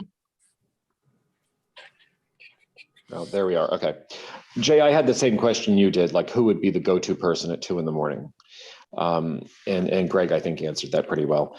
And briefly, if the impacts are the same, the tax revenue is the same, and if altering that use gives the whole area a kind of one purpose integrity, fine with me.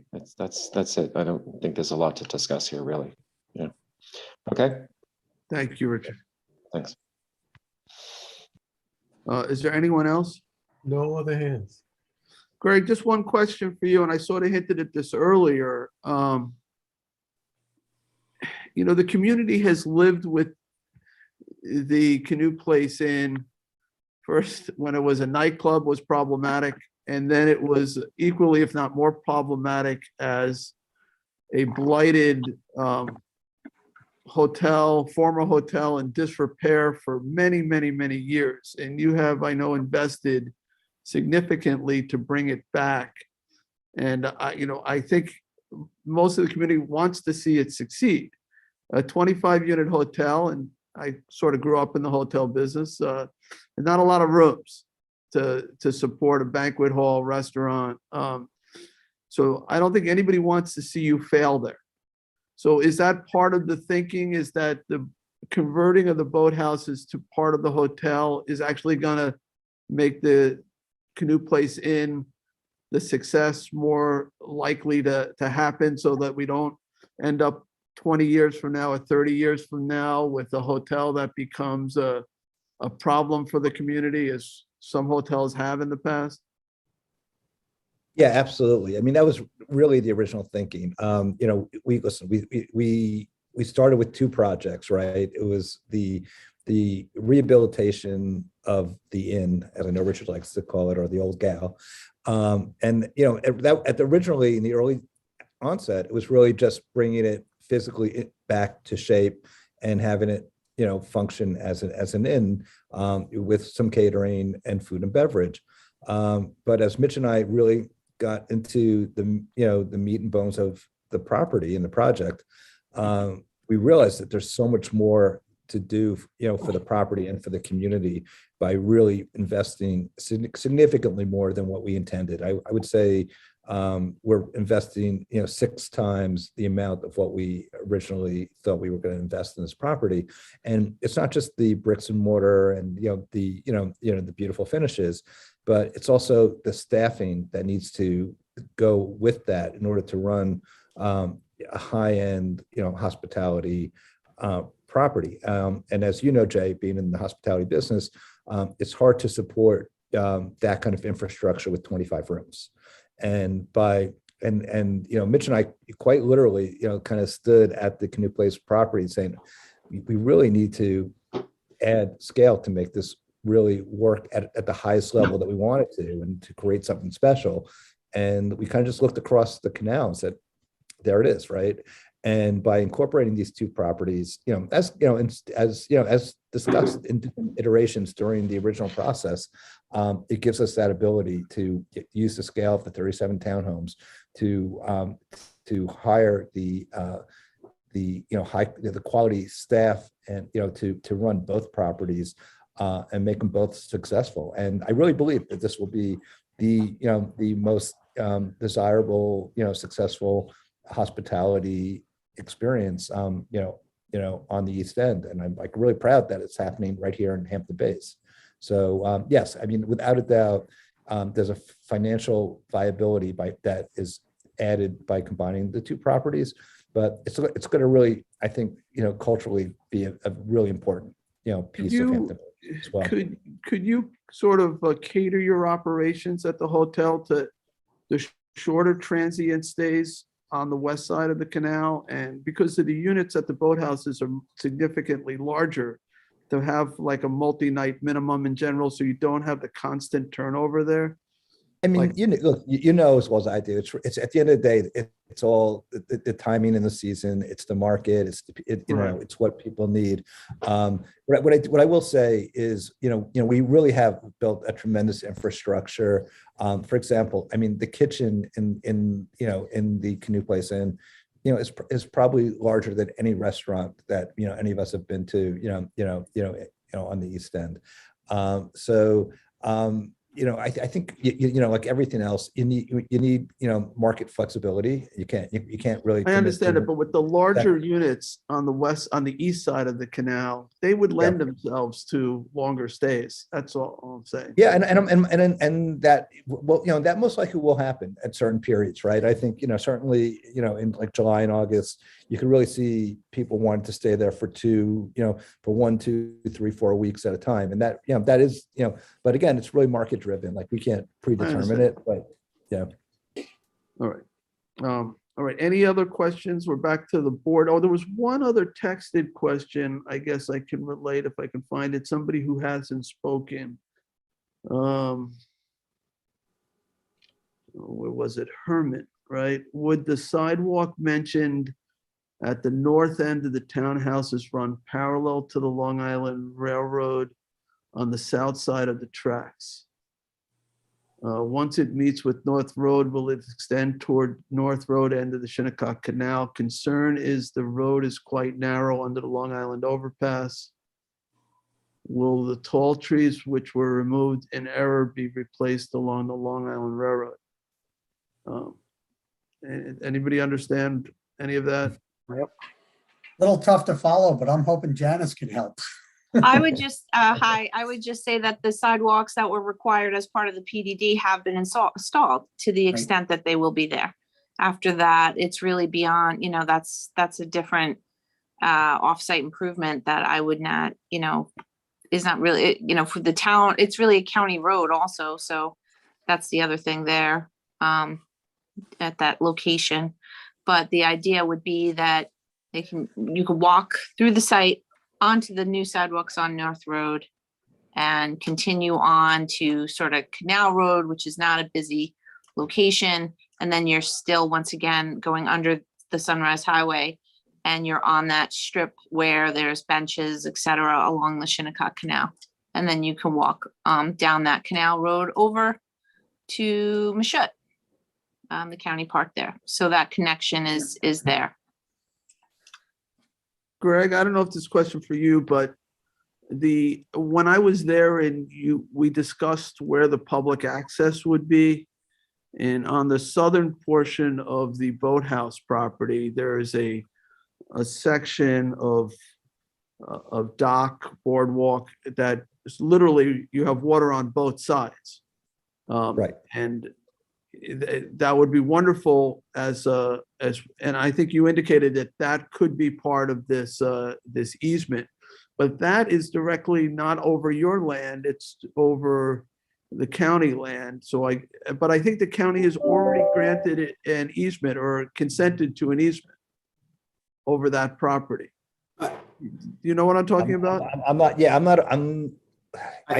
think Greg, if I may. Yeah, go ahead, Guy. That's not on site. That's off site. And on the other side of the MTA property. And the county has granted an easement over that. I haven't seen it, but I believe Kathleen is aware of that. She's not here now. But that is separate and apart from what we're doing here. I'm talking about along the boathouse property. Along the boathouse property on the southern end of it, there's a walkway that has water on both sides of it. That is a floating dock, a floating walk. Floating dock, right? Yeah. And that's going to be connected at both ends. Yeah, Right. that would be part. Yeah, that's That part will of be the connected, easement, so you can walk onto that and continue walking. Right, how it's and gonna that work. originally wasn't going to be part of the public easement, but it is now. Right. And my question is, and I'm thrilled about that because that's sort of the best spot, I think, for fishing. But that isn't the water underneath it. It's not your property. That's county property there. I believe that is our property. Well, if I may, Greg. Yeah. That's a part of owning owning the rights to water is a riparian right to wharf out and to use that. And that dock has been permitted by, I believe, Chick knows that's been permitted by Army Corps of Engineers. Yeah, we have all the necessary permits. All the necessary permits for that. It's not a question of ownership of the land under the water. It's a question of being able to wharf out and use that section adjacent to your upland, which this means, and we have the permits. All right, I just And want to make we're able to assign, the easement, over those permits and that use. Okay. And I just wanna make sure if I might add also, the newest benefit here is also that public viewing platform where you can go up to a platform and it's spectacular views, and then go out along through the site and onto the sidewalk. I mean, that's technically private property, and they're granting that But easement so that you that's can on the get off northern property. portion of the property. I was talking about the Right. southern portion. Yeah. Right. The part that runs literally over the Shinnecock Canal But I do think the county owns the underwater lands there, but I think that the legislature has already agreed to an easement through there, so I think we're okay. That's my understanding. That's correct. All right, any other questions from the board? All right, Supervisor, I have one question I wanted to. I don't know who's talking right now. It's Guy Germano. Oh, Guy, oh, I see you, okay. Yeah, can you see me? Actually, it's for Janice and there was in the call of the change of the change that was requested. I think there was a paraphrase left, a parenthetical left out, and we had asked if that would be put back in. Janice, you're familiar with that? Yeah, yes, actually, Guy, I was working at that. That was inadvertently left off. It's nothing that's substantive. And that will be added on the copy that's then circulated to the board prior to any kind of adoption. Great, thank you. Just want to clarify. And that is just under 8B. It just it says unless otherwise managed by the Canoe Place Inn is the way that should end. And I did send that to the board as a memo and a correction. So now talking about it on the record, it will, and then it will be in final form. It will include that. Great, thank you. Janice, in terms of the secret, I know we have a walk-on resolution later today related to this in terms of coordinating secret. But as we have to now debate what we're doing in terms of closing the hearing, the secret is not complete. Is that correct? That's right. Just looking at it today, realized, you better off, it's an unlisted action. You could do an uncoordinated review. We, speaking to the town attorney's office, we agreed that since it's an expanded EAF, the best bet would just to do a coordinated secret review. The only entity you're coordinating with is the planning board. They will have comments for you. We're putting it on their February 10th. And I think, February 10th agenda. And so there's still, so in any case, you'd want to leave the record open at least for that much time so that you can get those planning board comments in. And then, I don't think they're going to want to take lead agency from you making legislative changes, but at least then you'll have their comments. And then once we have everything, we can complete the secret review. So I guess the question then is, do we adjourn the public hearing? You could close it with comment period. I would just ask that it stay, 2 weeks would be the 8th. That's 16 days would be the 10th, which they would have their, their meeting and be able to provide you with, written comments. If I may, just in case some of those comments, I don't anticipate they will, but just in case some of those comments come back that require further conversation, you may just want to keep it over just for that additional 2 weeks, that next meeting, just so you're able to talk about it, should you have to. Yeah, I almost feel like we ought to leave the oral record opened as well, just because I don't know that we're in final form yet, and I don't want there to be any issues because we haven't completed the secret. There would only be issues to the extent the law is in sufficient form to be circulated, and that's all fine from that standpoint, but just to the extent that there may be issues with secret that would require further substantive changes, you could still have time, but arguably if you wanted to discuss it amongst the board members, and change. Let me poll the board. Do you want to just leave the written record open for, what are you suggesting, Jenna? 2 weeks or a I month? would leave it open. Well, at least your next meeting is February 8th, and the next planning board is the 10th. So if you close the record 2 weeks, then you don't capture that time for the comments. So even if you just did 3 weeks, that would be fine, because then we can put another resolution on for the next meeting for the 22nd. So I would say 3 weeks is more than sufficient. So we could leave the record open for written comments for 3 weeks, but does the board also want to leave the hearing open for speakers to come back again? I'm in favor of the 3 week, close the hearing and leave the written comment open for 3 weeks. Rick, what's your thinking? Yeah, same here. Cindy? I'll agree with that. Tommy John? Okay. Yes, and I then- agree. Okay, and no one else is indicating that they want to be heard today, right, Charles? I see no other hands. All right, So, so then, Mr. Supervisor, the written record will then be left open until February 15th. okay. All right, so I will make a motion to close the public hearing and leave the written record open till February 15th. Second. Seconded by Councilman Bouvier, all in favor? Aye. Aye. All right, thank you all. No, thank you. Thank you you. very much. So we're Appreciate gonna it. Have a go. great afternoon. Thanks. Have a great afternoon, we're- everybody. Thank you. We're gonna go to public portion, and I'd like to take a very patient presenter who's been waiting now for 2 hours to speak. This is Eric is here, and Eric, I know, is going to speak on a resolution that's before you. I don't have the resolution number here, dealing with the definition of anti-Semitism. So, Eric, thank you so much for your patience, and I look forward to your comments. Thank you. Am I visible? Yes. Oh, great. Okay. So thank you, Supervisor Schneiderman. My name is Eric Post. I'm the Regional Director of the American Jewish Committee. And on behalf of our President, Arnie Herz, and Southampton Town residents and AJC Long Island board members, Robin Long, Ron Klausner, and Howie Littman, we're thankful to you, Supervisor, and the Town of Southampton Board for considering adoption of the non-legally binding International Holocaust Remembrance Alliance, or IRA, working definition of anti-Semitism, which is the global and domestic authoritative definition of anti-Semitism. As we all know, our community has been shaken once again by last week's hostage taking at Congregation Beth Israel in Colleyville, Texas.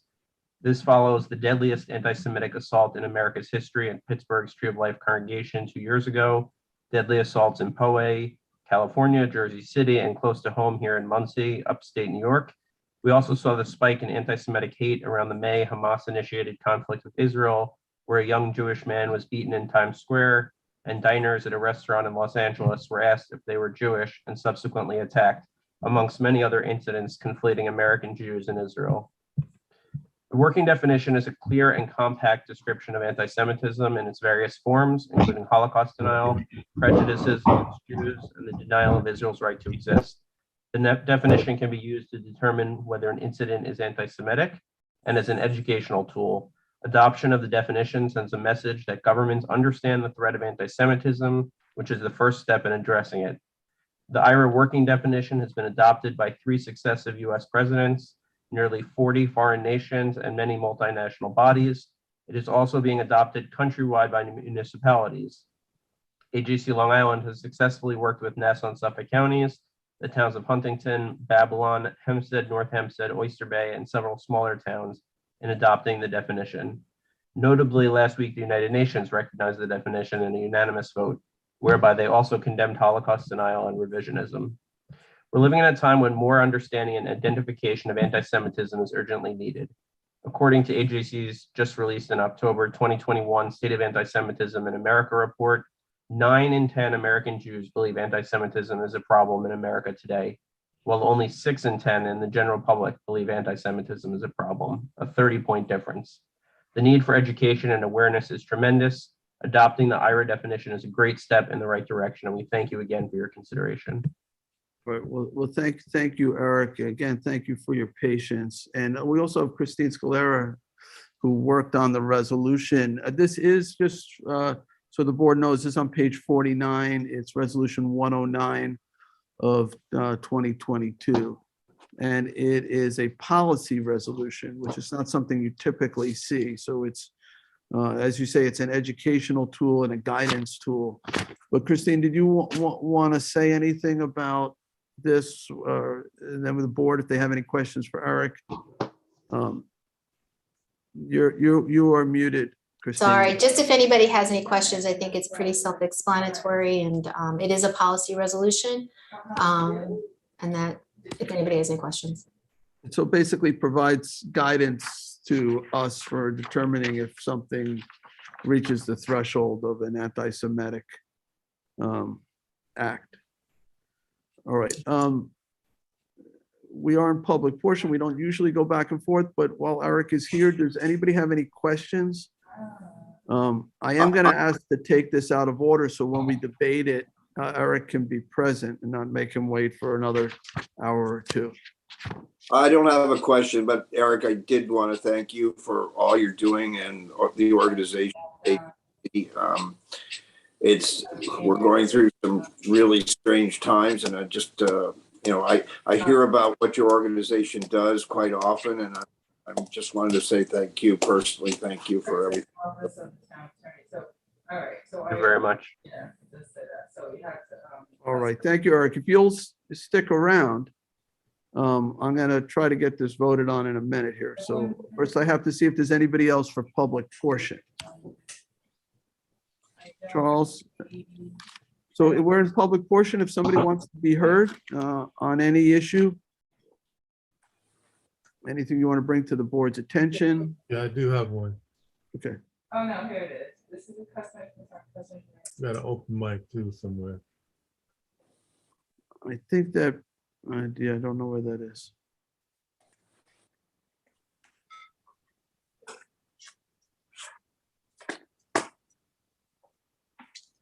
All right, Richard's coming back. Okay. Richard, you have to unmute. Can you hear me now? Yes, Richard. All right. This is not something I was going to talk about right now, but here goes.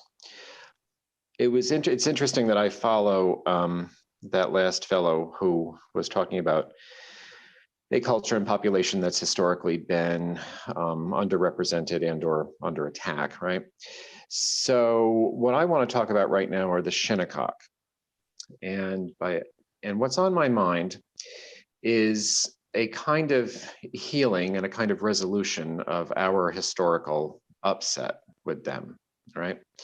By way of brief background, my mother's family would have been one of the first ones off the boat, from Lynn, Massachusetts in the late 1639 or whenever the hell they got here. And if it wasn't for the Shinnecock, apparently they wouldn't have made it through the winter. So I have that on my mind. The other thing I have on my mind is my family was once the victim of embezzlement and fraud. And what was lost has, in a painful way, really reverberated across a couple of generations. So I kind of a little bit identify with their situation there, meaning I gather that property was essentially stolen from them in the late 1850s. Whether or not there's a legal mechanism to remedy that now or not, I don't know, but apparently not. That doesn't mean, however, that there isn't still the possibility for some sort of just or moral way of handling it, redeeming the situation, even all these many years later. On that, I got to thinking that if I were a member of the tribe, that I would be pretty galled every time the CPF collects a 2% transfer tax.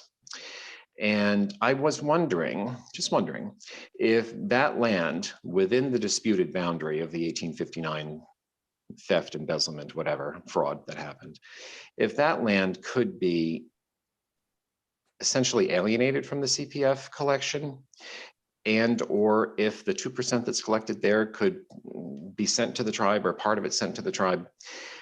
And the point of all of this thinking is that I don't really think that there's a way to cure or to remedy such a rupture and upset unless you get at it right at the very source of the issue.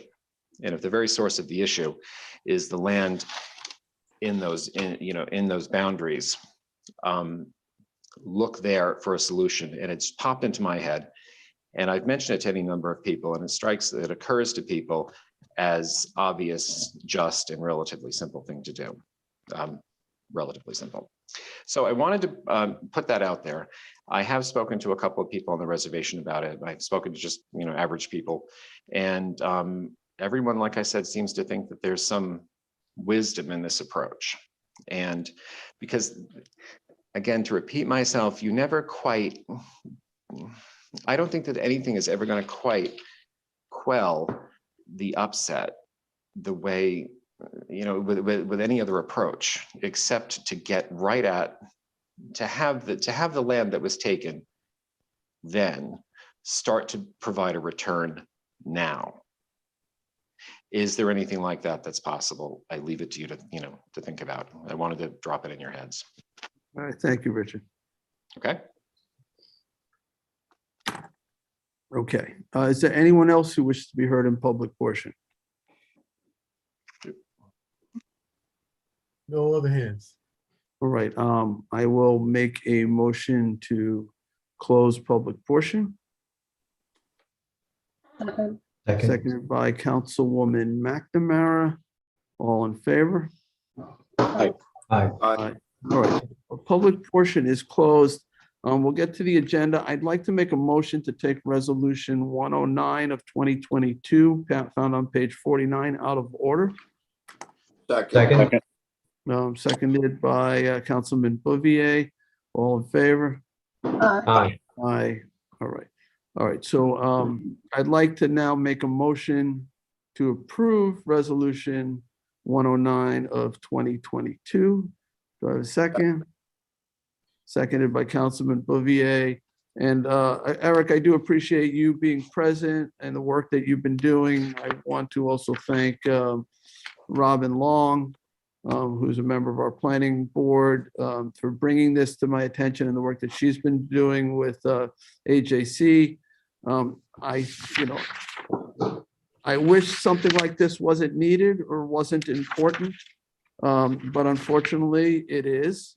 And I think this will really be a helpful instrument for us in the future. And that is why I think a lot of areas are adopting this definition. So it's pretty self-explanatory, but if anybody has any questions, there's some examples within it, which again help clarify for people what an act of anti-Semitic discrimination is. So does anybody have any questions on it? Comments? All right, I will call the vote. All in favor? Aye. Aye. Any opposed? Look unanimous to me. Okay, so the resolution is approved. Thank you. Thank you, Supervisor, and thank you, council members. We appreciate it. We look forward to next steps speaking with you. Thank Thank you. you. Thank you. Thanks, Eric. All right, so now we're going to go to the top of the agenda. So we still have Barry Gordon in here from the first public hearing. I see that, and that is not something we are able to vote on today. No. I'm talking about in the Zoom. He's out now. I see that. Not anymore. Well, I guess he was enjoying the meeting. I just didn't want another hot mic moment. Okay, that's fine. All right, so now we're at resolution number 52. So I'm on page 3, resolution 52 of 2022. This will authorize the office supply purchases from Staples using Sourcewell contract. Second. Seconded by Councilman Martell. All in favor? Aye. Aye. Approved. Town Board Resolution 53 of 2022, authorized purchase of heavy-duty parts, Sterling Mac, Ford, Kenworth, and Peterbilt from Gabrielli Truck Sales Limited using the Suffolk County contract. Second. Seconded by Councilman Schiavone. All in favor? Aye. Aye. Approved. Town Board Resolution 54 of 2022, authorized purchases from Trias Incorporated using the Suffolk County contracts. Second. Seconded by Councilman Bouvier. All in favor? Aye. Aye. Approved. Town Board Resolution 55 of 2022 to authorize the supervisor to execute an agreement with Nearmap US Incorporated. Second. Seconded by Councilman Bouvier. All in favor? Aye. Aye. Approved. If you want a second, it helps is to say second. I'll try to see if you just put your hand up, but it's just easier for me if you say it as well. 56 of 2022, authorize supervisor to sign DPP with Toshiba for copy machine from Eastern Suffolk BOCES contract. Second. Seconded by Councilman Scavone. All in favor? Aye. Aye. Approved. 57 of 2022, authorize the continuation of online subscription services and publications by Thomson Reuters for 2022. Second. Seconded by Councilman Martell. All in favor? Aye. Aye. Approved. 58 of 22, authorize the purchase of auto parts and accessories from U.S. Communities contract with Advance Auto Parts. Second. Seconded by Councilman Scavone. All in favor? Aye. Aye. Approved. Aye. All right. 59 of 2022. This is co-sponsored with the entire board. It authorizes the purchase of fleet management services from New York State contract with Automotive Rentals Incorporated. Second. Seconded by Councilman Bouvier. All in favor? Aye. Aye. Approved. Town Board Resolution 60 of 2022, co-sponsored with Councilman Bouvier, authorized the purchase of road salt from the New York State OGS contract with Atlantic Salt Incorporated. Second. Seconded by Councilman Bouvier. All in favor? Aye. Aye. Approved. 61 of 22, authorize the purchase of tires from the Suffolk County contract with Barnwell House of Tires. Second. Seconded by Councilman Martell. All in favor? Aye. Approved.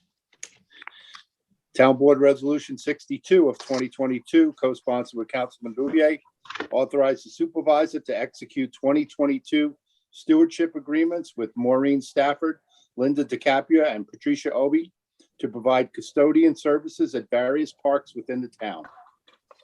Second. Seconded by Councilman Bouvier. All in favor? Aye. Aye. Approved. Town Board Resolution 63 of 2022, authorized the supervisor to execute a 2022 Park District grant agreement with the Hampton Bays Historical and Preservation Society. Second. Seconded by Councilwoman McNamara. All in favor? Aye. Aye. Aye. Aye. Approved. Town Board Resolution 64 of 2022, authorized the supervisor to execute a 2022 Park District grant with Hampton Bays Beautification Association for the maintenance and upkeep of the Main Street Business District. Second. Seconded by Councilwoman McNamara. All in favor? Aye. Aye. And what a great job they do. Town They Board do. Resolution 65 of 2022, authorized the supervisor to execute a 2022 Park District grant with the Watermill Village Improvement Association for the beautification and cultural development of the Watermill Hamlet Center. Second. Seconded by Councilman Scavone. All in favor? Aye. Aye. Aye. Approved. Town Board Resolution 66 of 2022, authorized the supervisor to execute a 2022 Park District grant with Watermill Community Club for the beautification and cultural development of the Watermill Community Club.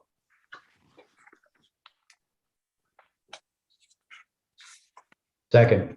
Seconded by Councilman Scavone. All in favor? Aye. Aye. Approved. Town Board Resolution 67 of 2022, authorized the supervisor to execute a 2022 Park District grant with Watermill Museum for the maintenance and upkeep of the Watermill Museum. Second. Seconded by Councilman Bouvier. All in favor? Aye. Aye. Approved. Town Board Resolution 68 of 2022, authorized the supervisor to execute a 2022 Parking District grant with Hampton Bays Beautification Association for the maintenance and upkeep of the Main Street Business District and public parking areas. Second. Seconded by Councilwoman McNamara. All in favor? Aye. Aye. Approved. 2022-69, authorized the supervisor to execute a contract extension with Quad Sinclair for supply of number 2 fuel oil service and repair. Second. Seconded by Councilman Martell. All in favor? Aye. Approved. Number 70 of 22, authorize the supervisor to execute an indemnification and hold harmless letter for the Riverhead Central School District for a Youth Bureau basketball program. It's going to be at Ludlam Avenue Park. Second. Second by Councilman Martell. All in favor? Aye. Aye. Approved. 71 of 22, authorize the supervisor to sign a 2022 agreement with Munistat Services, Inc. Second. Seconded by Councilwoman McNamara. All in favor? Aye. Aye. Approved. Town Board Resolution 72 of 2022. Authorize the supervisor to sign a 2022 Bridgehampton Park District Grant Agreement with the Bridgehampton Museum. Second. Seconded by Councilman Scavone. All in favor? Aye. Aye. Approved.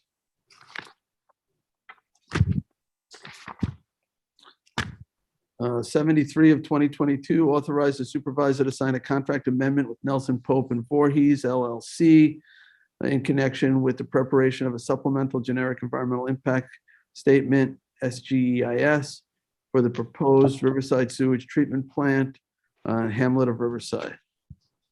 Second. Seconded by Councilman Scavone. All in favor? Aye. Aye. Approved.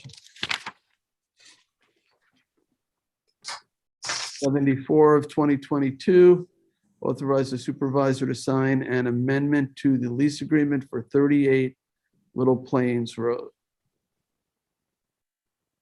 Second.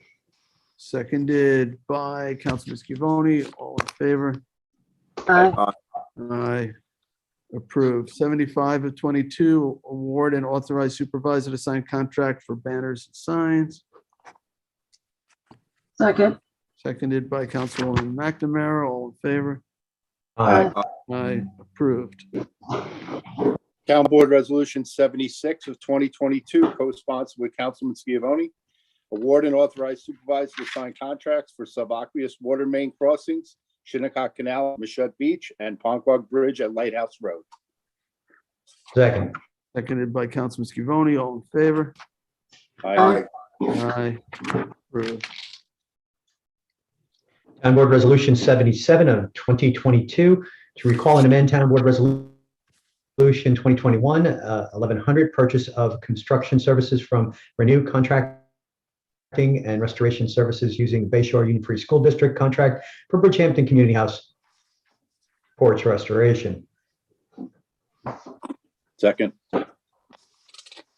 Seconded by Councilman Martell. All in favor? Aye. Aye. Approved.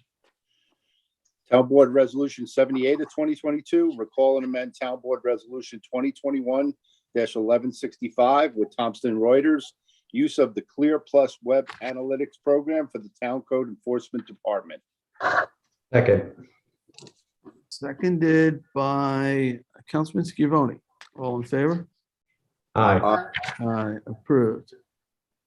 Town Board Resolution 79 of 2022, the 2022 notice to bidders for purchase of 2 Ford F-350 trucks for the Highway Department. Is there a second? Second. Seconded by Councilman Scavone. All in favor? Aye. Aye. All right, Cindy, you're first here, right? Yay. Town Board Resolution 80 of 2022, 2022 notice to proposers RFP, a license agreement for the operation of a boat provision shop and fuel station at Conscience Point Marina. Second. Seconded by Councilman Bouvier. All in favor? Aye. Aye. Approved. 81 of 2022, allocation of 2022 ARPA's coronavirus federal grant. Second. Seconded by Councilman Bouvier. Let's just take a quick look here. West Hampton Beach Community Center will get $750,000. the Flanders building. That's where Head Start is, where the Children's Museum is going. We'll get $659,000. All right.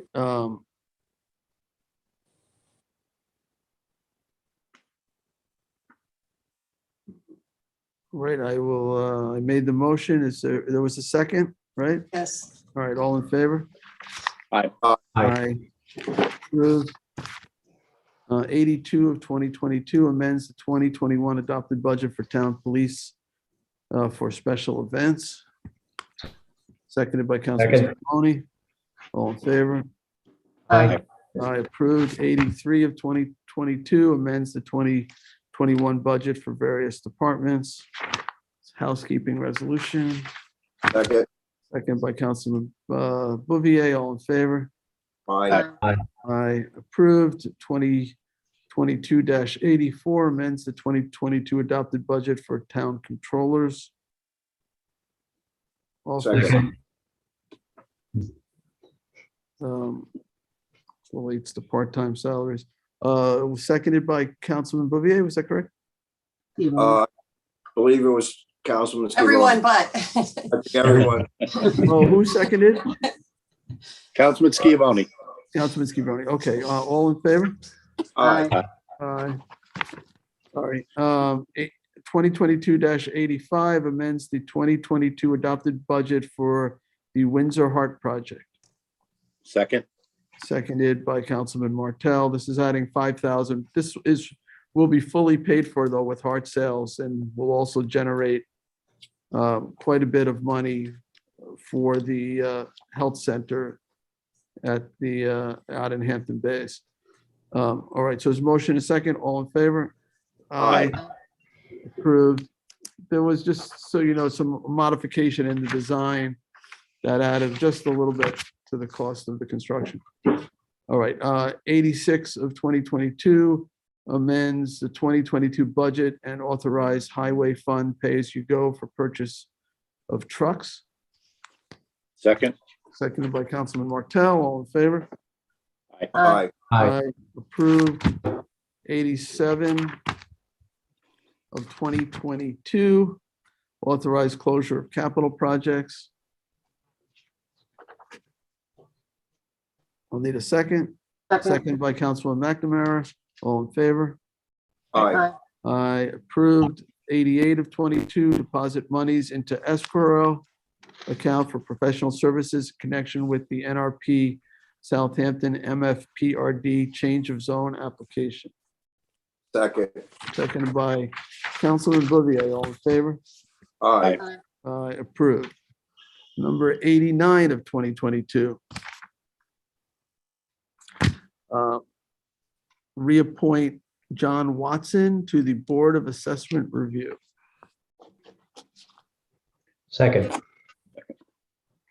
Seconded by Councilman Schiavone. All in favor? Aye. Aye. Approved.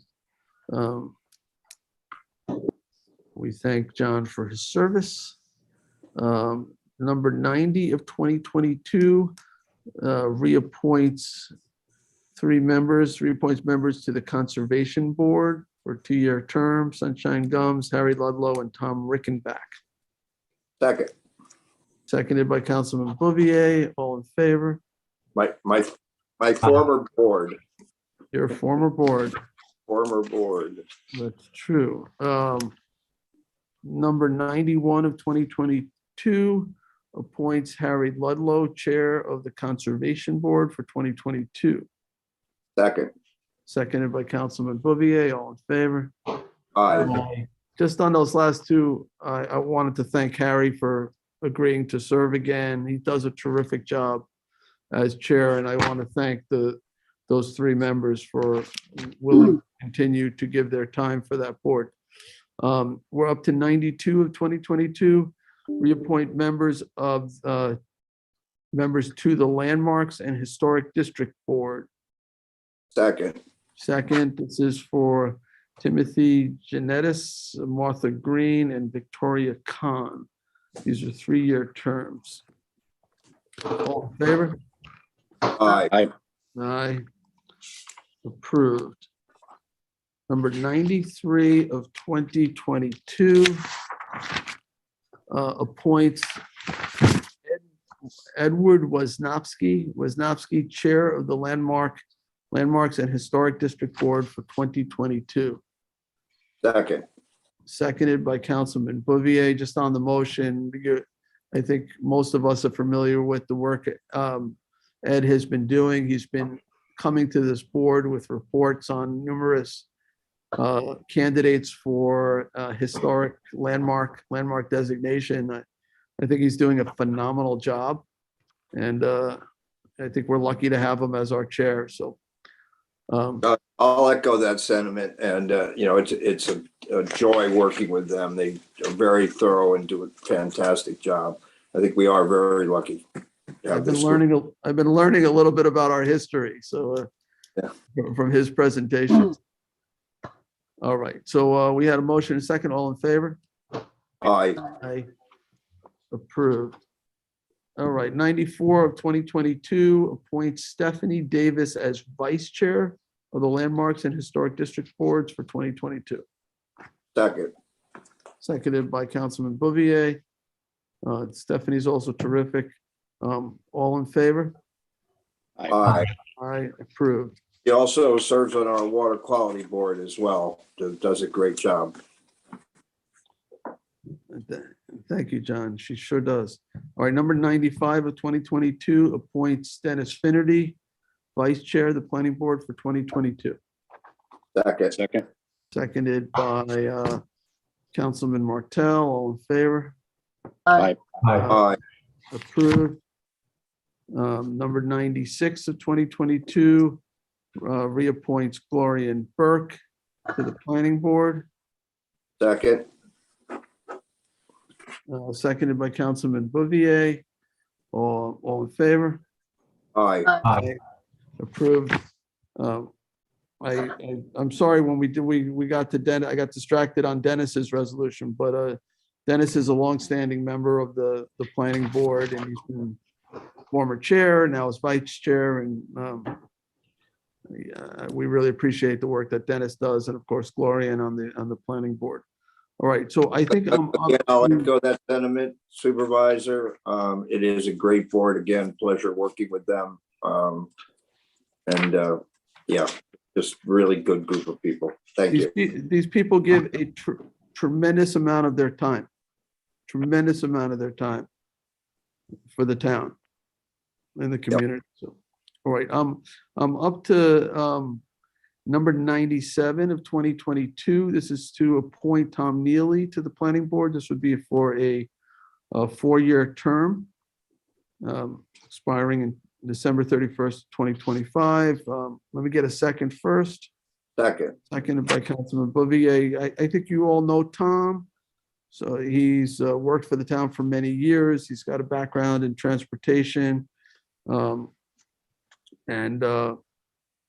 before that, I guess, worked with Hampton Jitney, but it's been very involved with the local shuttle service. But when he was with the town, did a lot of the work on the type of issues we talked about earlier today, like no stopping or no parking designations and things like that. I put his name forward because I believe he will be a good member of the planning board and provide a particular expertise that I think could really benefit that board. So I have a brief statement I'd like to read, if that's okay. Sure. So on the motion, Councilman Mcnamara. First, I want to thank John Zuccarelli for his many years of service to the town of Southampton. Unfortunately, Mr. Zuccarelli has term limited out as per the statute set forth in the town code, making him ineligible for reappointment. On the appointment of Tom Neely to the planning board, I have worked with Mr. Neely both at Hampton Jitney and here at the town. While I like Mr. Neely personally, this is not a personal decision. Very recently, the town board changed town code to allow a quorum to be held by a single party on land use boards. The code was also changed to preclude an individual from simultaneously serving on a land use board and as an officer of a Southampton town political committee. The argument made during that public hearing for these changes was that while we shouldn't be limiting ourselves from appointing individuals based solely on their political affiliation, we also shouldn't be appointing highly political individuals. The fact that the appointment of Mr. Neely to the planning board will result in a single party quorum of highly political individuals troubles me. The average citizen knows their party affiliation as they have publicly campaigned together for years. Given this fact, I do not think the appointment of Mr. Neely to the planning board at this time serves in the best interests of our community as a whole. All right, and thank you. I just one thing, because I also appreciate John Zuccarelli's service, but John told me that he was done at the end of that year. He didn't want to come back.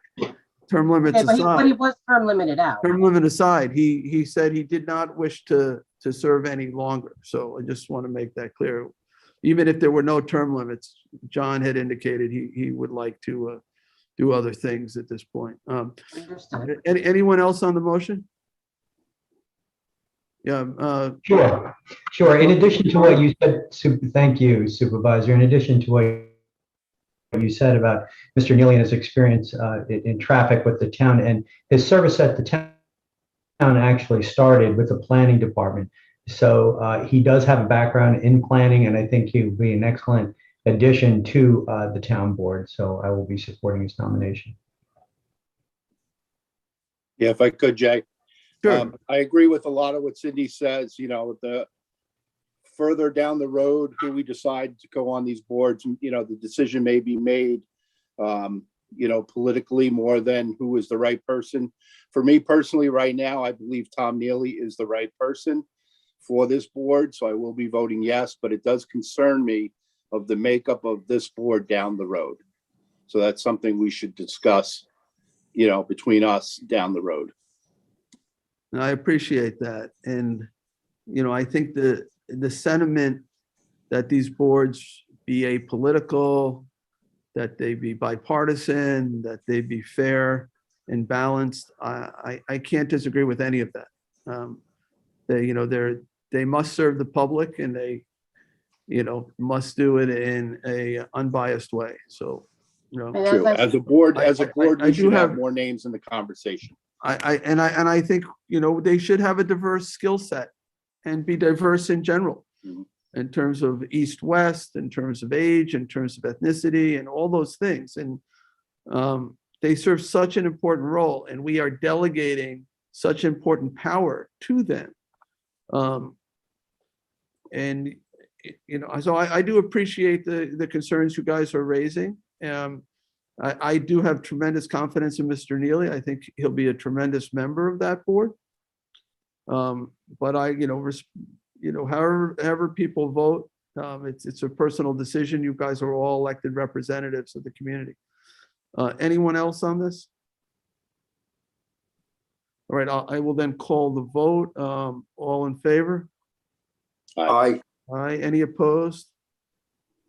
Abstentions? Okay, so we have 4 yeses, 1 no.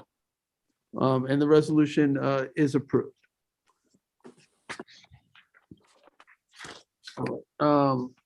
Moving on to resolution number 98 of 2022, reappoints individuals to the Public Safety Commission. This is Roy Battelle and Walter Britton. Second. Seconded by Councilman Martell. All in favor? Aye. Aye, and approved. And of course, we appreciate their service. Number 99 of 2022 appoints Robert I. Ross, Chairman of the Public Safety Commission for 2022. All of us. Seconded by Councilman Martell. Just on the motion, I think most of us know Ross, Mr. Ross, Robert. He used to work here at Town Hall. He was deputy supervisor for, I think, Skip Heaney. But he's been very involved at the hospital and as one of their key administrators over there. And we speak quite frequently. And we've now have expanded some of the duties of the Public Safety Commission And I know Robert has, being so busy, has toyed with the idea of not continuing as chair. I'm thrilled that though he's willing to do that, he does a phenomenal job. A lot of what they do is appeals of alarm billing, fire or burglar type of alarm billing. And it's a lot of listening and a lot of weighing information and making decisions. But we're, I think, very fortunate to have Robert there. So anyone else before we vote? No, I agree. Working with Robert is an absolute pleasure. Politics aside, he's a great guy, and I'm glad to see that he continue to work for the town. Yep. Yeah, I was trying to get two hands in there the second twice, but So, all right. So I'll call the vote. All in favor? Aye. Aye. Approved. Number 100 of 2022, reappoint members of the Zoning Board of Appeals. This is 2 members here whose terms are expired. This will give them additional 4-year terms. This is Helen Burgess, or Helene Burgess, but I know her as Helen, and Michael Daly. Second. Seconded by Councilwoman Martell. They both kind of seconded the same. No, not Councilwoman. You're really getting me confused. I was like, do I go Councilman Schiavone or Councilwoman McNamara? And I conflated it into Councilwoman. Sorry, Rick. We'll try that again. Seconded by Councilwoman McNamara. Any discussion? All right, all in favor? Aye. Aye. And we thank them for their service. Moving on to 101 of 2022, appoints Adam Grossman, Chair of the Zoning Board of Appeals for 2022. Second. Seconded by Councilman Schiavone. All in favor? Aye. Aye, approved. Adam's been doing a great job over there as well. So thank you, Adam. 102 of 2022 appoints Robert Macedonio to the Zoning Board of Appeals. Second. Seconded by Councilman Martell. Mr. Macedonio is a lawyer, and he is very interested in land use issues, and I think he'll do a fine job over there. Any discussion? I am a no on this. Okay. Okay. Any discussion?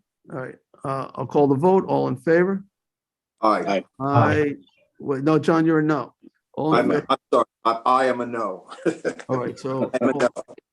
any opposed? This is the time for you to raise your hand. So, okay. Abstentions. All right. So there were 4 yeses and 1 no. Councilman Bouvier in opposition. Okay. And the resolution is approved. 103 of 2022 is a continuation of legal services by Serkelman, Balin, Adler, and Hyman LLP as it relates to Rose Hill Road, Watermill, New York for 2022. Seconded by Councilwoman McNamara. All in favor? Aye. Aye. Approved. 104 of 2022, continuation of legal services by Devitt Spellman Barrett LLP for 2022. Second. Seconded by Councilman Schiavone. All in And favor? just for the record, Mr. Supervisor, if I could just mention, I know there was some concern from a resident in the town. Just to know that this $108,000 is just a set aside. It's not geared towards any particular case.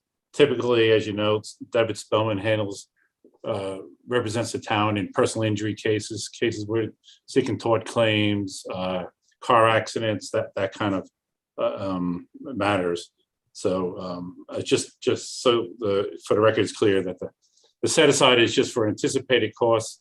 Fortunately, in the last few years, we've paid quite a bit less than that, but I thought it was prudent to at least budget this amount, but an expectation that we may actually spend quite a bit less than that. Excellent, thank you. All right, any discussion? No. I'll call the vote. All in favor? Aye. Aye. Aye. Approved. I'm gonna abstain on that, please. You're abstaining on 104 of 2022? Yes. Okay, with the clerk note, Councilman Martell's abstention. All right, so it's a four yeses, and the resolution is approved. 105 of 2022 is a continuation of legal services by Stephen Leventhal Esquire for ethics matters in 2022. Second. I'll take the second from Councilman Martell. All in favor? Aye. Aye. Approved. 106 of 2022, continuation of legal services by Vincent Toomey Esquire for 2022. Second. Seconded by Councilman Schiavone. All in favor? Aye. Aye, approved. 107 of 2022 retains David Arnston Esquire of the law offices of Thomas M. Voles, PLLC, for all matters involving sand mines in the town of Southampton for 2022. Second. Seconded by Councilman Schiavone. All in favor? Aye. Aye, approved. Town Board Resolution 108 of 2022, a resolution to adopt amendments to Article 5, Chapter 298 of the Town Code to raise the income eligibility for senior citizens with limited income for real estate property tax exemptions. Second. Seconded by Councilman Bouvier. And just for the record, this is as high as we can go that the state will allow us. It's not that we wouldn't necessarily consider giving a larger exemption to some of these low-income seniors, but the state establishes these thresholds, and we can go up to this, but we cannot go beyond it. All right. So, and thank you, Tommy John, for bringing this forward. And we held a public hearing on this, so. All right, all in favor? Thank Lisa Gorey as well. So, Yes. aye. I'm sorry, let me just call that again. All in favor? Aye. Approved. And Councilman Schiavone, you were thanking Lisa Gorey? Lisa Gorey as well, our sole tax assessor, who brought this forward to me. Okay. All right, number 109 of 2022, a policy resolution to further combat discrimination by adopting the, we did that one? We voted on this. Yeah, we already did that one. Sorry about that. I didn't mark my page. You can do it again. 110 of 2022 authorized the Southampton Town Sole Assessor to suspend the exemption renewal requirements of real property tax 459C and 467 pursuant to the governor's executive order number 11.1. Second. Second by, I'm sorry, Councilman Schiavone, and I think this makes it so you don't have to come in if you're a senior to verify, right? Is that what this is? That's correct. Because of If you got it COVID? last year, it goes over. Yeah, we had this year. a work session on it as well. Okay. All in favor? Aye. Aye, approved. Town Board Resolution 2022-111, co-sponsored with Councilman Schiavone, is a historic landmarks designation of 248 New Light Lane, Watermill, known as the Corwith Jones Farmhouse, pursuant to Southampton Town Code 330-321. Second. Seconded by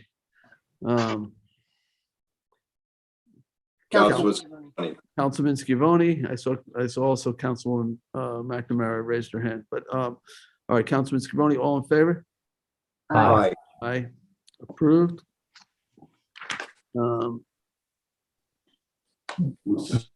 That was 111, right? Yes. Yeah, we had held a public hearing on that. Mr. Wesnowski and others presented. And, okay, so that is now achieving landmark status. And we move on to 112 of 2022. Recall and amend resolution number 2022-24, setting the town board meeting dates for 2022. This will change the February 22nd meeting to 6 PM and change the day of the week of the November 9th meeting to Wednesday. Second. Can I Second, ask why a Wednesday? was that? Can I ask why the Wednesday? In November. Yeah. Yeah, Election day, maybe? yes. Yes, the 8th is election day. Third. The 8th is election day, so we The must 8th is have, election day. we must, It is. yes, we're closed on November 8th for election day, so. Okay, Have thank to you. go vote. Yeah, so that was an error when we approved the calendar that we missed that. So we're just moving it to the Wednesday. No All right. problem. And the other one was a daytime meeting, I think, and we're making it a nighttime meeting, the February 22nd meeting. For the public. Right. hearing. All in favor? Aye. Aye. Aye. I'm sorry, who was the second on that? Councilman Martell. So that'll be Wednesday, November 10th, just to be clear. I don't see that date on there. Wednesday, November 9th. 10th. Yeah, the Tuesday is the 9th, so it'd be Wednesday, November 10th.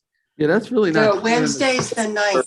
Today's the No, 9th. no, Wednesday's the 9th. Yeah, Wednesday, no, Tuesday. Oh, Yeah, in is that true? 2022. I'm looking at, all right, now I'm just looking at this current schedule and it says Tuesday, November 9th. Because It should it's, say Wednesday. It should say Oh, I Wednesday. see, I see. So the November date, the day was wrong, not the date. yes, yes. Okay, okay, It's weirdly worded. okay. 9th. Right. I think we had the right number, but the You had the wrong day of the week. right, you had the right date, not the day. I suppose. All right. So now I don't know if we voted on it yet. No, but we're still coming on the 9th, whatever. Did we get- was- I got it. Yes. Was there a second on it? Councilman Martell. Councilman Councilman Martell. Martell. All right, let me Yes. call the vote. All in favor? Aye. Okay, approved. 113 of 2022, resolution in support of functional classification change of Post Lane Bridge in Quogue Village. I can explain it. Let me get a second though first. Second. Second by Councilwoman Mcnamara. So this is in the village of Quogue. The county has determined that the drawbridge there needs to be replaced.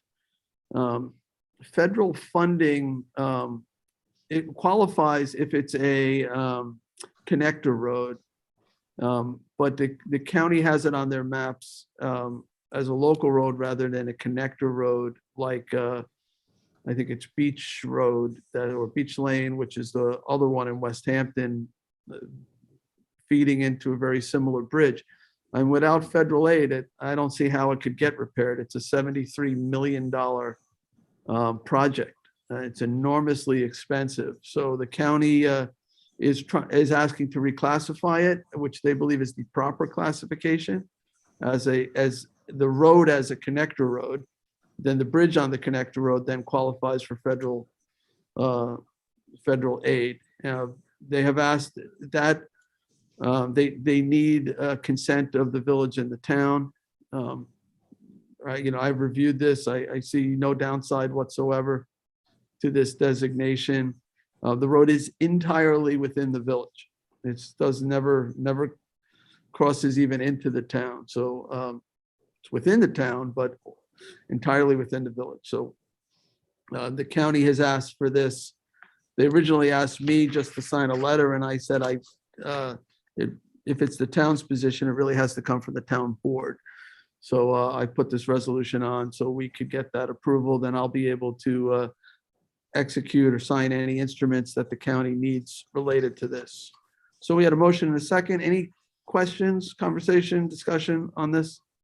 No, we discussed this previously, so I feel pretty much up to speed. Thank you. Okay, I don't remember discussing it at a open meeting, but all right. All in favor? Aye. Aye, approved.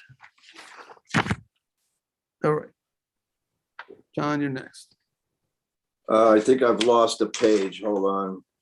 We're on the opposite side, 56. I got some pages switched around. Hold on. Here it is. 114 is. Yeah, page 56. Town Board Resolution 2022-114. The release of maintenance bond in conjunction with the site plan of Fairfield at Southampton, Tuckahoe.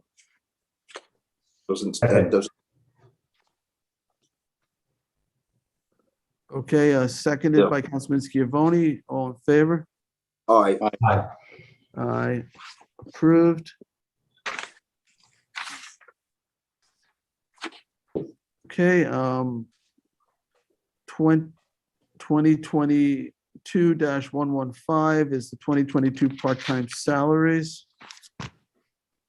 Certain individuals.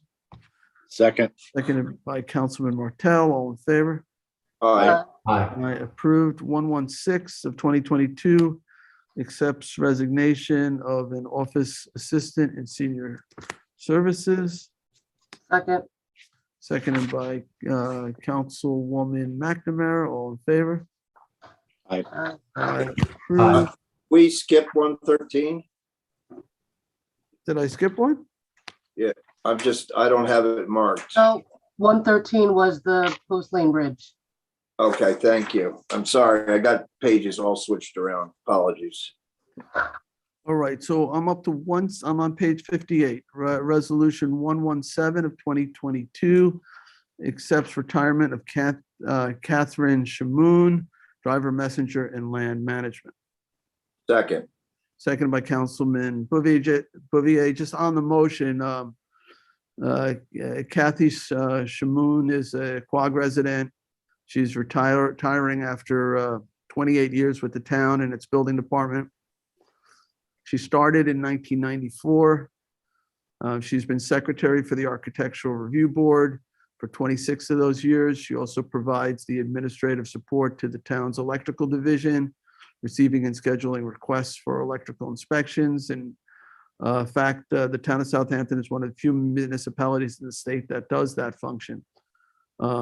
One of the things the town is most proud of Kathy for is her working with the town attorney, David Gilmartin, and business management head, Richard Blows, to change the town code.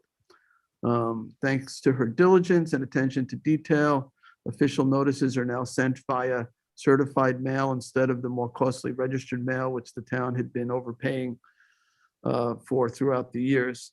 Kathy also simultaneously served for a time as the secretary of the Conservation Board in the 1990s. She's been a resident of the town of Southampton since 1982, though travels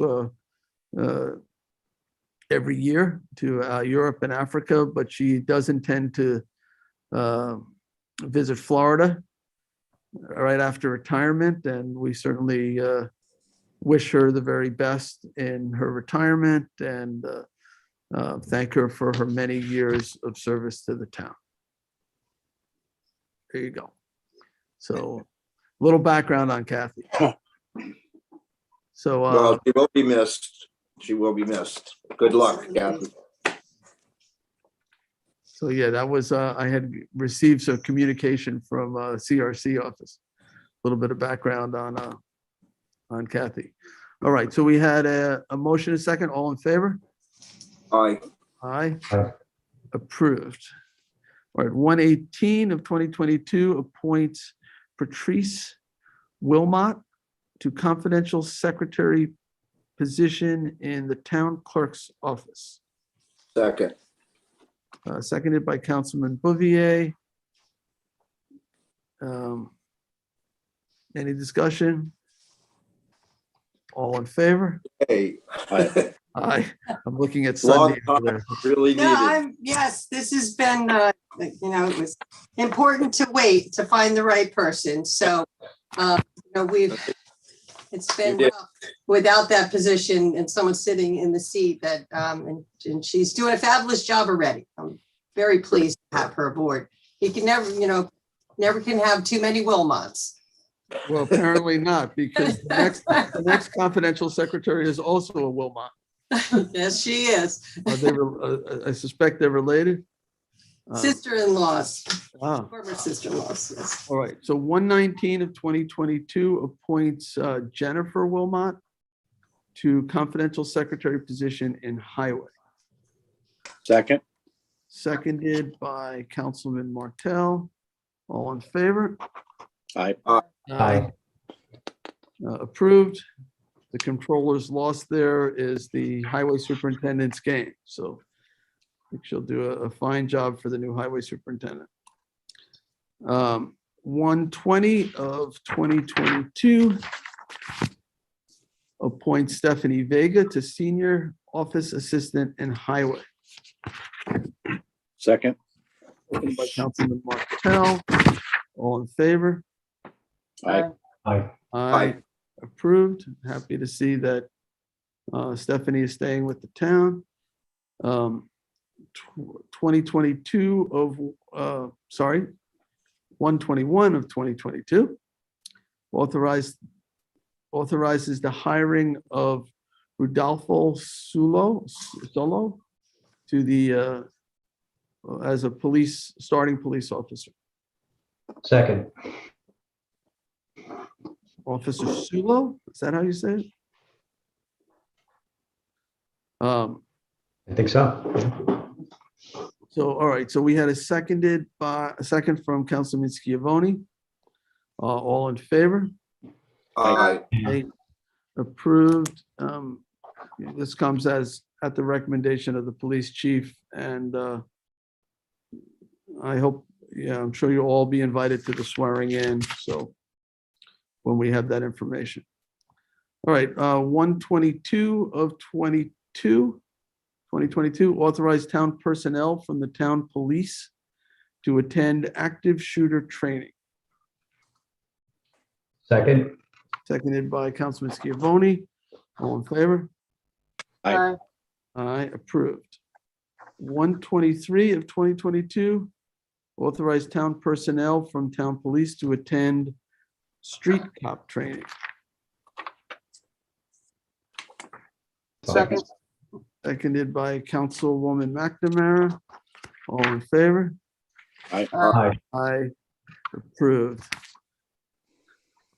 I'm gonna have to give you, Cindy, some of these to read, so you don't have to hear me. You want to read the next couple? All right, 124 of 2022 NYTOA conference. Second. Seconded by Councilman McNamara. All in favor? Aye. Approved. 125 of 2022 is a notice of public hearing to consider amendment of Town Code Chapter 250 outdoor sidewalk dining as it relates to license term and administration. Second. Seconded by Councilwoman McNamara. All in favor? Aye. Aye, that approved. That hearing will be February 8th, 2022. I just want to see if it's noticed for video conferencing. Yes, it is. 1 p.m. I think, board, just to take a moment here, we're looking at Zoom meetings in February, and it's, I am hoping that, at that point, there'll be much lower incidence and we can get back to normal in terms of COVID, but the elevator is not going to be done until the end of February. So my target at this point is to go, even though we're allowed to continue the Zoom meetings, to go back to in-person meetings in March, with the first meeting in March. So we'll just have to keep an eye on these notices so that the March meetings are noticed for in-person. All right, I'm up to 126 of 2022, co-sponsored with Councilman Bouvier, adopts secret positive declaration and notice public scoping session to facilitate preparation of draft environmental impact statement, DIS, for the NRP group change of zone application entitled The Preserve at South Country Road for a change from CR 40 to multifamily plan residential district on a 17-acre parcel in order to facilitate development of 104 units of affordable rental housing in the hamlet of Quiog at a density of 6 units per acre. So let me get a second. I can explain this. It's a lot. Second by Councilman Bouvier. So, at the recommendation of the planning department where, because this is either an unlisted or a type 1 action, probably type 1 action. So this is the positive declaration then triggers the environmental impact statement. So we're basically in this resolution determining that there is a possibility of adverse impacts that need to be looked at. And we'll put together a scoping outline of the types of questions that we want them to answer. Janice, do you want to add to what I just said? Sure. I would just say that what this resolution is doing is you already adjourned the public hearing to the second meeting in February, and then change the time to be at 6 p.m. to accommodate those who wanted it to be a night meeting. And then what we did here by doing it as issuing a positive declaration, we're making that, we're noticing the scope hearing for that same night. So the testimony that you hear that night will be used to prepare the draft scope, and then you'll adopt a final scope, and then they'll prepare an environmental impact statement. I mean, the writing was pretty much on the wall from that first hearing that there was a lot of issues. So just to, cross the T's, dot the I's, it's not necessarily a death sentence. It's so that you get the best possible project at a density that everybody's comfortable with. So that's where we're headed. And, it's a fair process, and we'll make sure that it moves along. But, that way you can have that scoping session that same night, it will be combined. So, and that's a very efficient, and Secret does encourage you to not be duplicative and do things combined. Okay. Thank Any you. questions for Janice while she's here in Zoom land with us? No, just No, thanks. All right, thank you. Just saying, in my experience, anytime it's even close, you certainly should defer to doing the full EIS when possible. I think. But then that benefits both the residents in the area, even the applicant and the town itself. So. Yeah, and the applicant agrees with that. So Yeah. we're all on the same page. Yeah, and it's consistent what we did with concern. Yeah. Okay. So I think I had made the motion. There was a second. So I'll call the vote. All in favor? Aye. Aye. Approved.